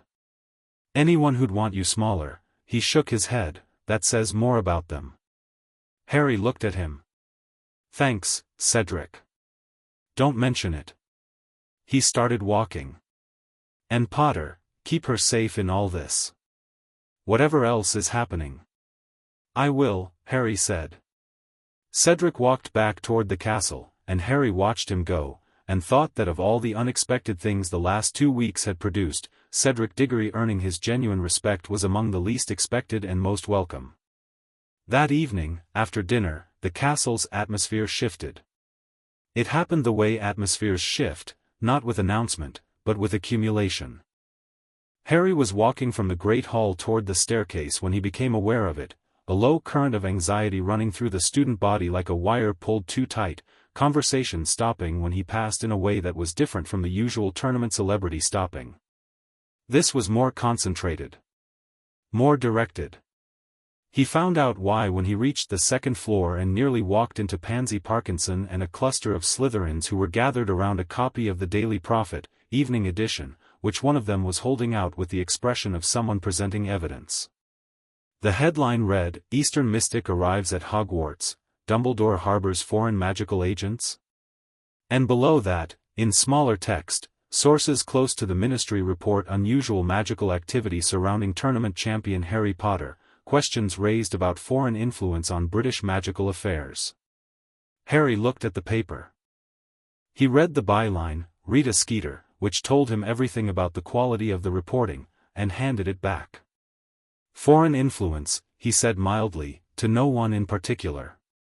Pansy Parkinson, who had been watching him with the expression of someone hoping for a reaction worth gossiping about, said, "The Ministry's not going to like an Eastern Court representative wandering around a British school." "The Ministry's opinions," Harry said, in the same mild tone, "are a matter of complete indifference to me." He kept walking. Behind him he heard the silence his words left, the particular silence of people recalibrating what they thought they understood about Harry Potter. "Good," the warmth in his chest said, steady and satisfied. Hermione was waiting for him in the common room, paper in hand, already mid-thought. "Skeeter has a source inside the castle," she said. "The letter only arrived Saturday and by this evening it's in the paper. Someone is feeding her information." "It doesn't matter," Harry said. "It matters because the Ministry will use it. Fudge is already unstable about the tournament, about you, let them use it," Harry said. He sat down, pulled out the focus, set it on the table between them. "Let them react. Let them send strongly worded letters and convene uncomfortable meetings and write headlines. None of that changes what the seal is, what my bloodline is, what I'm capable of." He looked at Hermione. "You know what I've been thinking about since this morning?" "Tell me," she said, settling into the chair across from him. "The compact. Wei Lishan said it was binding magic, made at the court's founding. That means it's older than any law the British Ministry has ever written. Older than Hogwarts. Older than most of what we call wizarding tradition in this country." He turned the focus in his fingers. "If Fudge tries to make this political, tries to interfere, tries to use it against me or against Wei Lishan being here, he's not arguing with me. He's arguing with a magical compact that was ancient before his ancestors were born." Hermione stared at him. "That's," she started, then stopped, then said, "that's an absolutely extraordinary legal position and I don't think Fudge is smart enough to understand that he shouldn't pick that fight." "No," Harry agreed. "He's not. What are you going to do when he tries anyway?" Harry looked at the fire, the warmth in his chest matching the warmth of the flames, that deep patient pulse. He thought about the dragon stepping aside. He thought about Wei Lishan saying like repairing a wall. He thought about Cho's grandmother drawing the old signs on a small girl's wrist and saying for protection, encoding a truth in affection before either of them was old enough to understand what the truth was. "Let him find out," Harry said. The fire burned. The focus hummed quietly in his hand. Outside, November was beginning to press its cold mouth against the castle windows, and somewhere in the depths of Europe, in a body made of the desperate remnants of a dying ambition, something that wore the face of Voldemort stirred in its sleep and felt, for the first time in months, the particular discomfort of a predator who has just realized that what it thought was prey has become something else entirely. Not fear. Not yet. But something adjacent to it. Something that asked, quietly, in the small hours of a cold night, whether the plan needed to be reconsidered. Chapter 4, The Weight of Crowns. Continuing from where we left off, the morning of the second task arrived grey and bitterly cold, the lake surface choppy under a low sky. The stands around the lake had been dressed up with ministry banners that had appeared overnight, gold and purple, which nobody had asked for and which managed to look both officious and slightly desperate. The champions lined up at the bank. Harry stood in his swimming gear and felt the cold try to find him and fail, which had been happening more often lately, temperature, certain discomforts, arriving at his body and being deflected by something that had no interest in them. He'd stopped being surprised by it. Across the bank, Fudge had arrived with a delegation of ministry officials, and Harry saw him, Cornelius Fudge, round and self-important in his lime green bowler hat, scanning the champions with the expression of a man who had been briefed about something he didn't like and was here to make his feelings known through the aggressive deployment of presence. Their eyes met. Harry held the gaze with complete steadiness. No performance, no defiance, just the calm of someone who has measured the distance between himself and a threat and found it insufficient to constitute a threat. Fudge looked away first. He did it by pretending to check something on his program, which fooled no one, least of all Harry. Bagman's voice boomed across the lake, the task explained, the cannon fired. Harry walked into the water. Not dove, not jumped. Walked, with the deliberateness of someone who had decided how they were going to do this and saw no reason to perform urgency. The cold hit his ankles, his shins, his waist, and each time it arrived and found the warmth in his chest and retreated. He kept walking until the water was over his head. The lake was dark green and enormous and alive in the specific way of places that have never been fully mapped or fully understood. Harry had taken gillyweed, Neville had found it, had actually produced it from memory in a moment of wonderful competence that Harry had made a point of genuinely thanking him for, and felt the gills open along his neck, the webbing between his fingers, his legs fusing with the particular strange certainty of transformation accepted. He swam. The authority extension worked differently underwater. He'd practiced it in air, in rooms, against the measured dimensions of castle spaces, but down here the medium was different, denser, more alive, full of currents and presences and the deep old life of a lake that had been here since before the castle above it. He let the extension out carefully, the way you let out a line when you're not sure of the depth, and felt the lake answer. Not surrender. Not fear. Something more like acknowledgement, the way an old city acknowledges a new building that has been built correctly, that fits the grammar of the place. The lake knew what he was and made room for it. Things moved in the dark ahead of him, shadows at the edges of his vision, the large shapes of things that lived in the deep and generally had no reason to think about the surface world or its inhabitants. He felt them register him as he passed. Felt the moment of consideration, the moment of recognition, the moment of decision. They moved out of his way. Not quickly, not submissively, with the same considered dignity the Welsh Green had shown. As if they were choosing to accommodate something that had earned accommodation. Harry swam past a shadow the size of a car and felt it regard him and turn away, and he kept swimming, following the pull of the warmth in his chest toward something it recognized. He found the hostages 22 minutes in. They were arranged on the lake floor around a stone column draped in weed, tied with thick ropes, floating gently in the current with the blank-eyed stillness of deep enchanted sleep. Ron was there. Harry registered him and felt the usual complicated Hermione-Ron-Harry configuration of feeling, the specific texture of people who were genuinely his, and saw the others, Hermione in the arrangement that he understood was crumbs, a girl he didn't know for Fleur. He went to Ron first. He drew his wand, and then he stopped. He looked at the rope around Ron's wrists. He looked at the stone column. He looked at the whole construction, the enchantment binding the hostages into sleep, the mechanism designed to keep them here until collected. He reached out with the authority extension and touched the enchantment. It was like putting your hand against a wall that had been built to last. The enchantment was solid, competent, designed by someone who knew what they were doing. But it was also, and he could feel this clearly, in the new language his awareness had developed over 4 months of careful excavation, designed for Western magic. Designed around the assumption that anything interacting with it would push against it, would try to overpower it with force or clever counterspells. It was not designed for something that simply outranked it. Harry didn't push. He didn't counterspell.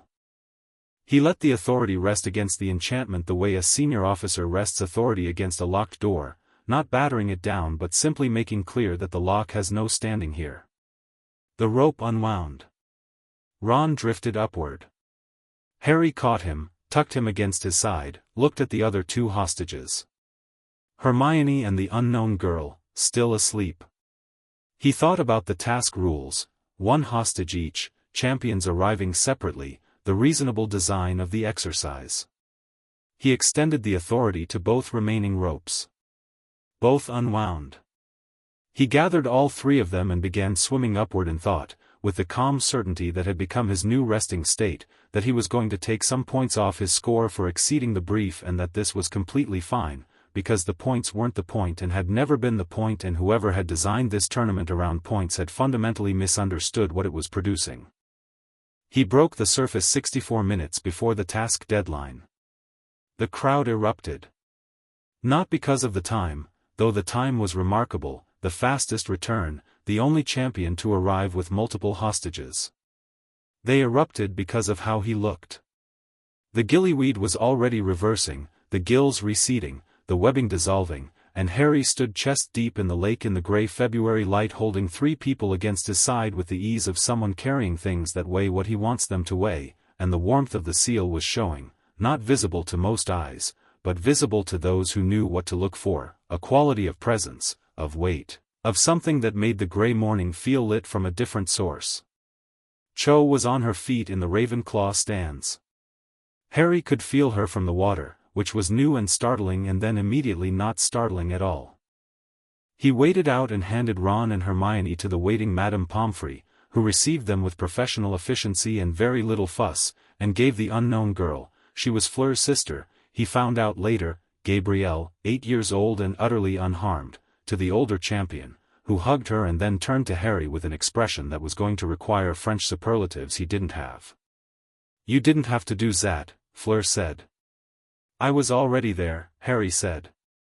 She kissed him on both cheeks with the absolute conviction of a French woman expressing genuine feeling, which was a different experience than most things that had happened to him lately, and then swept away with her sister, and Harry turned to find Cedric standing 10 feet away, wrapped in a towel, his own hostage safe beside him, watching Harry with the careful expression of someone updating a significant number of assumptions.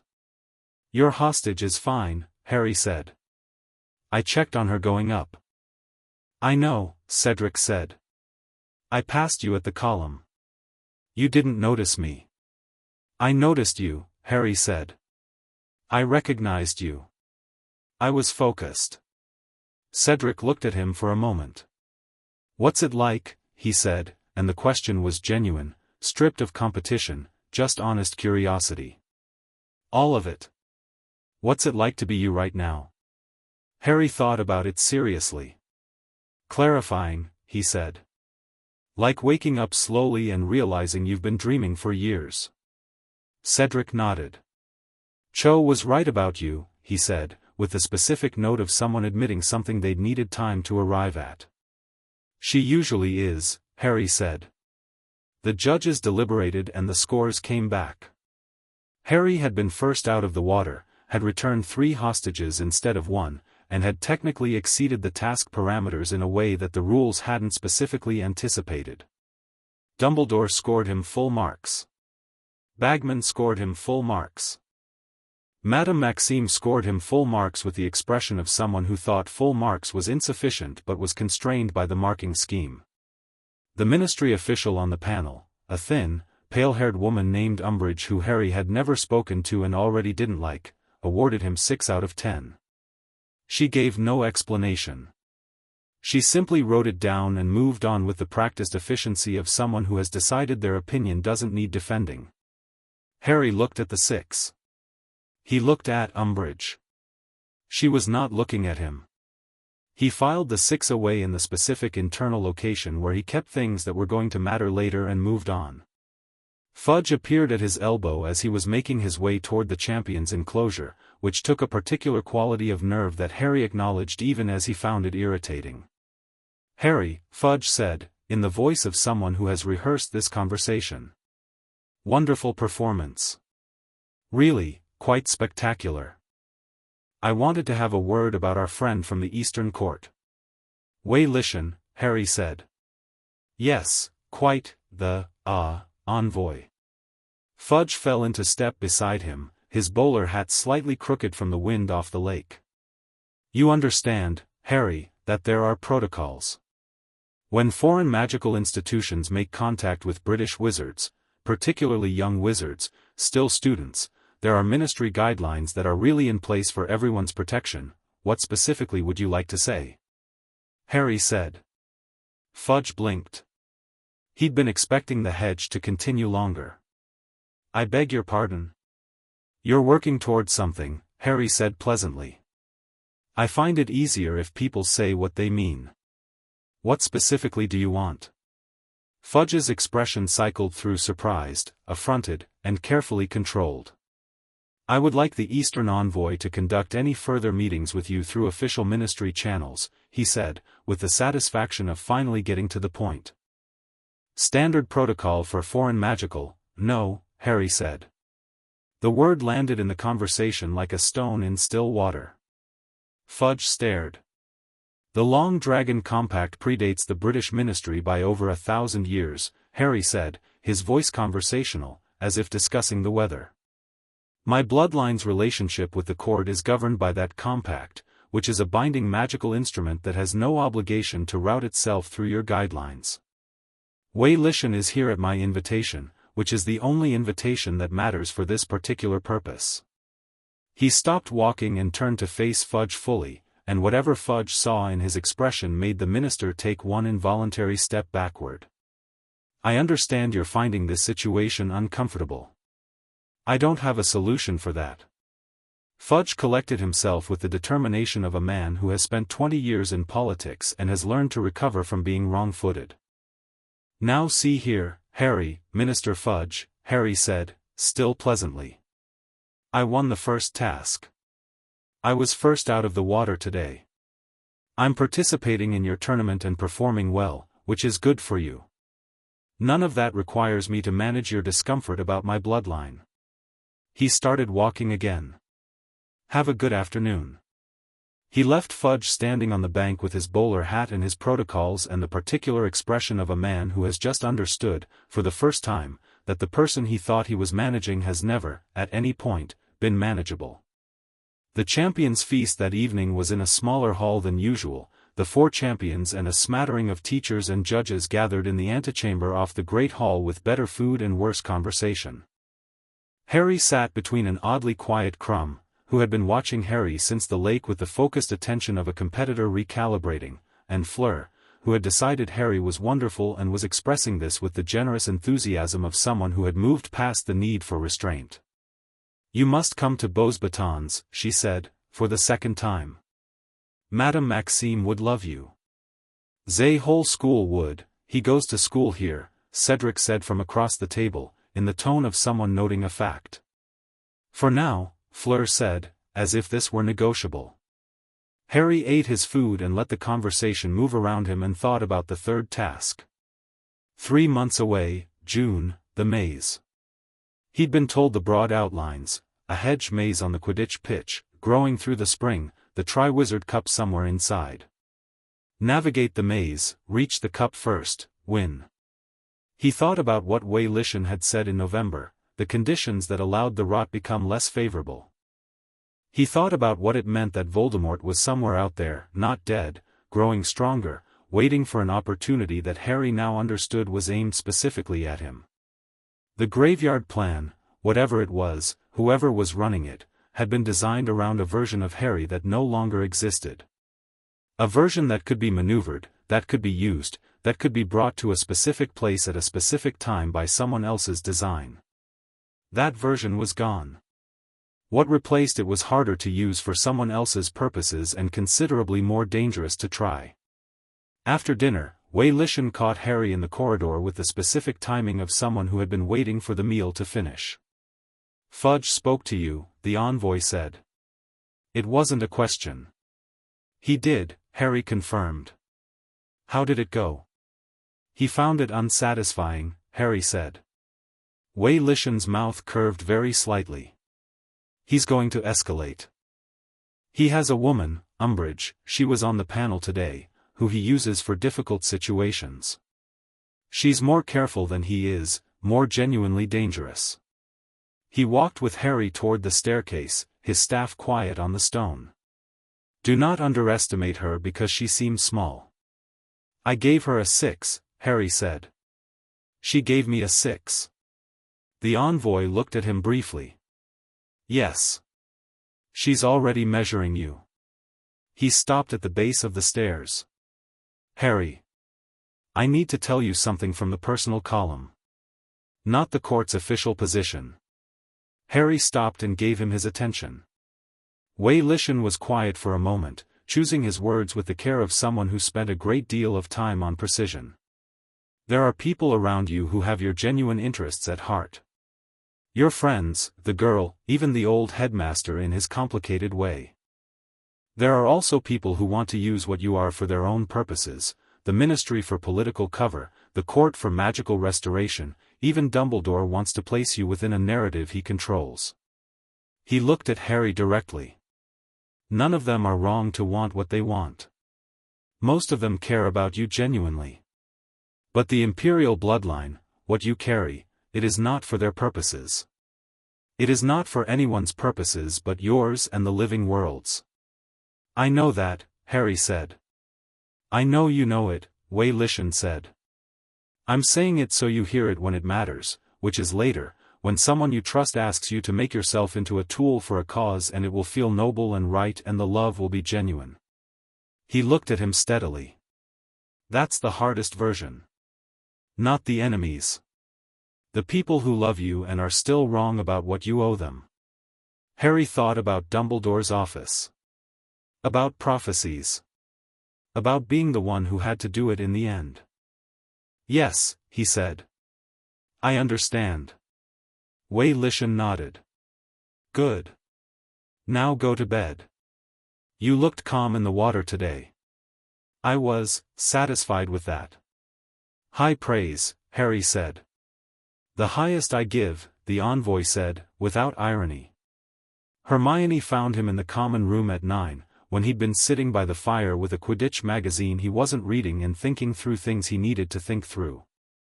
She sat across from him and said nothing, which was her way of asking. Moody's been watching me differently, Harry said. Since the first task.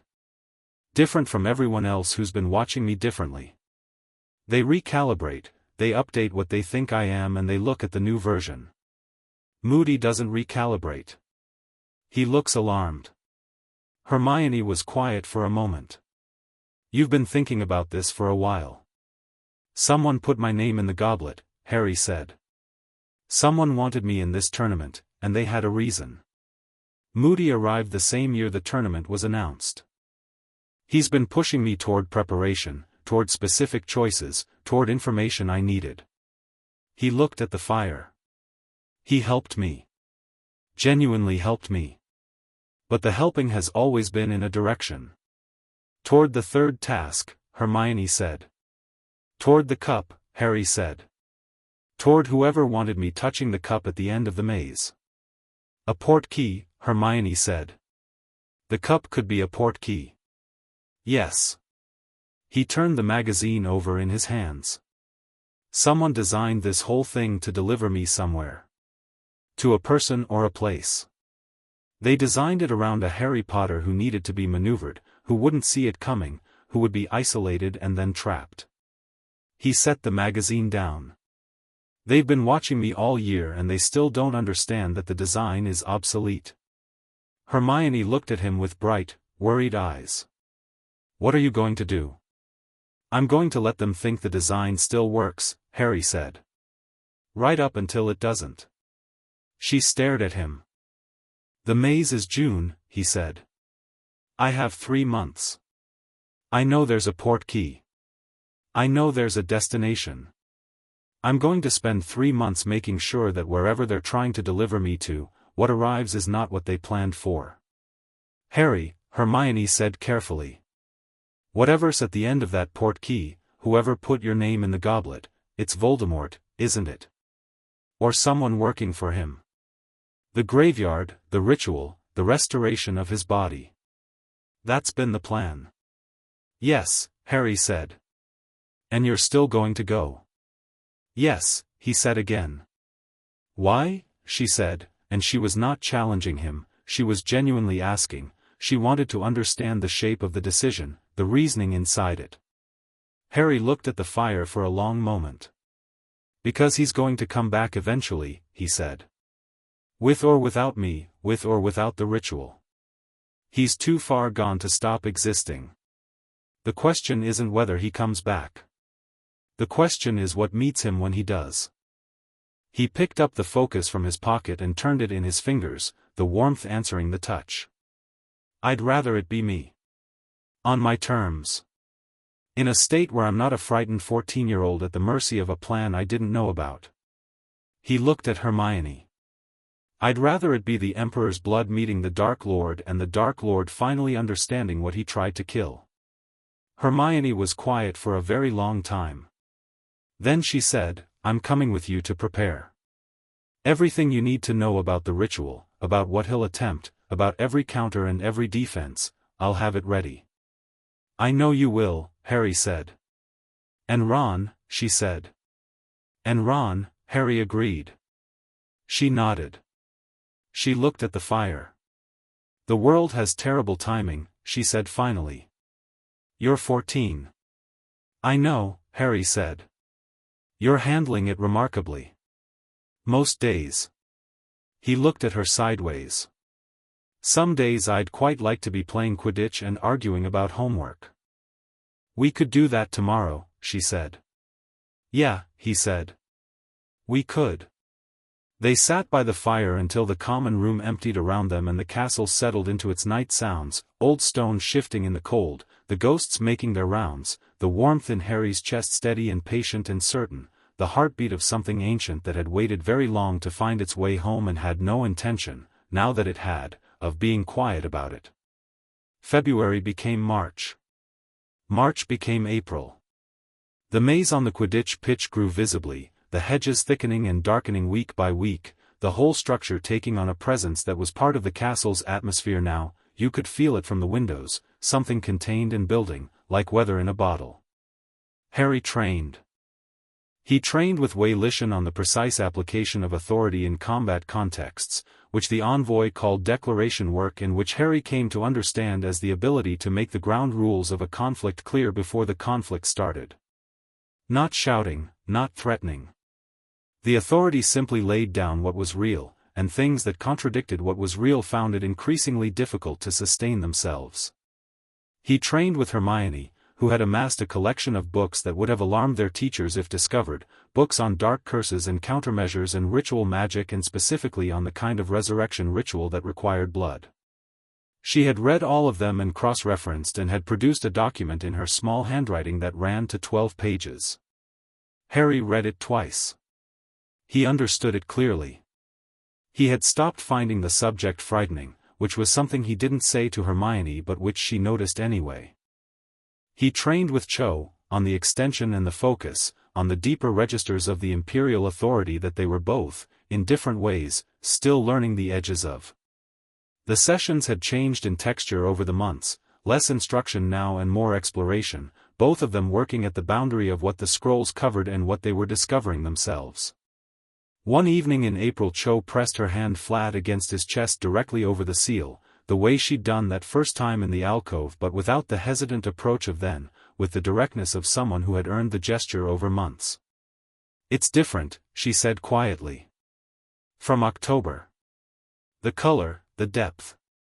It's fully awake. Yes, Harry said. She kept her hand there for a moment, feeling the pulse, and Harry felt the corresponding resonance in her, the outer court blood in her, the recognition capacity, the tuning fork her grandmother had encoded in her wrist as a child and that had become something larger when it found what it was built to find. She was looking at his chest, not his face, and the look was the look of someone navigating something that was both simpler and more complicated than they'd originally understood. Cedric and I, she started. You don't need to tell me, Harry said. I want to, she said. She looked up. We talked again. Last week. Properly, finally. She stopped, gathered it, went on. He said he loves me and I believe him, and he said he can see that something between us is different and real and he can't be with someone where that's true. She said it plainly, without drama, the way she said difficult things. It was his decision. He was honest and I was honest, and it ended the right way, which is somehow the hardest kind of ending. Harry looked at her. Are you all right? I will be, she said. I am, mostly. I'm sad for him. He deserved something cleaner. Her eyes were clear and a little too bright. I'm not sad for myself, which I probably should be more conflicted about. You're allowed to know what you feel, Harry said. She looked at him for a moment with that look that was the sharp assessor and the warm something else simultaneously. Apparently, she said. He covered her hand with his, the one still on his chest, and felt the mark warm between them, and the resonance in her answer, and neither of them moved or said anything, which was exactly the right amount. May arrived and with it Fudge, as predicted. He came on a Thursday with Umbridge and 2 other ministry officials and the stated purpose of a pastoral visit to the tournament, and the unstated purpose of establishing a presence that could be gradually expanded into something resembling oversight. Harry had been informed the night before by Dumbledore, who delivered the information with the expression of someone presenting a problem they believed the person receiving it could manage. I'll speak to him, Harry said. Harry, not to be difficult, Harry said. Because it's time. He met Fudge and his delegation in the entrance hall, by design, before they could be swept into Dumbledore's orbit and managed there. He wore the court robes. Not because Wei Lishan had specifically said now, but because when he'd gotten dressed that morning, looked at them folded at the bottom of his trunk, and thought about the day ahead, something in his chest had said yes with complete clarity. He wore them over his school uniform, the dark fabric with the court seal and thread at the collar, subtle and absolutely unmistakable to anyone who knew what to look for. Wei Lishan was already in the entrance hall, standing beside the staircase with his staff and his stillness. Fudge saw them both and stopped.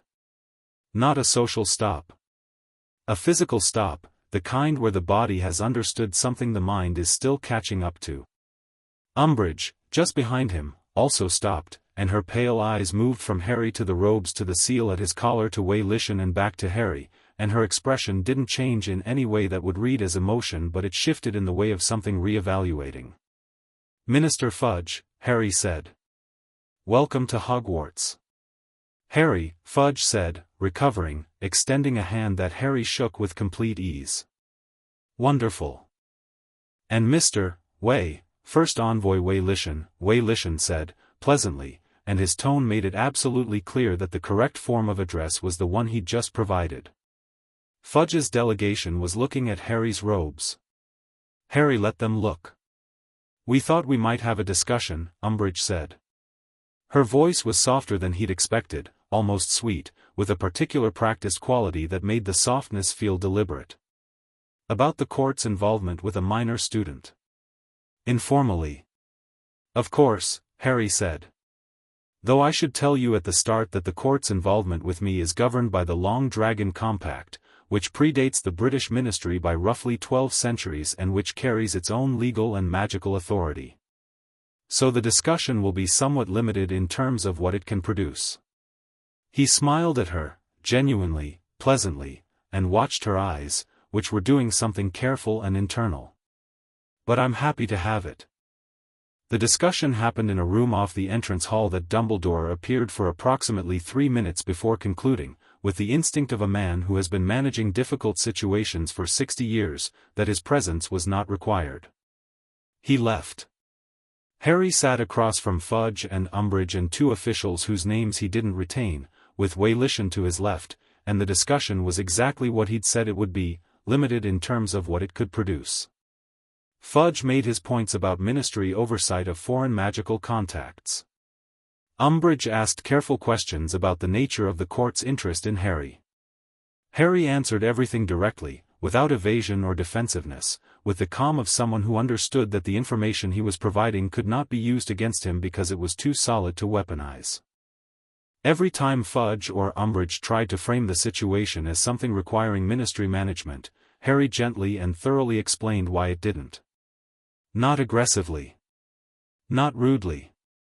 With the specific mild patience of someone correcting a misunderstanding that is not, actually, their problem. After 45 minutes, Umbridge folded her hands on the table and looked at Harry with those careful pale eyes and said, "You're very confident for a 14-year-old. I've had a lot to be confident about recently," Harry said. She said. It was the smallest possible response and it carried more content than Fudge had produced in 3/4 of an hour. She was noting him. Filing him.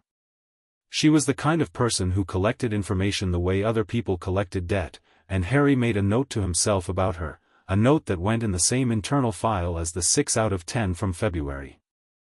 He walked the delegation back to the entrance hall afterward, and shook hands with Fudge again, and watched them leave with the quiet certainty of someone who knows a conversation has gone exactly as intended, which is not always the same as going well.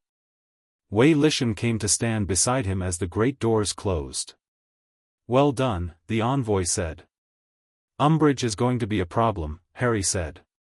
"Yes," Wei Lishan agreed. "But a later problem. She's planting seeds today, not harvesting." "I know. I'll be ready when she harvests." "I don't doubt it." Wei Lishan looked at the doors for a moment. "The third task is 6 weeks away." "I know that too," Harry said.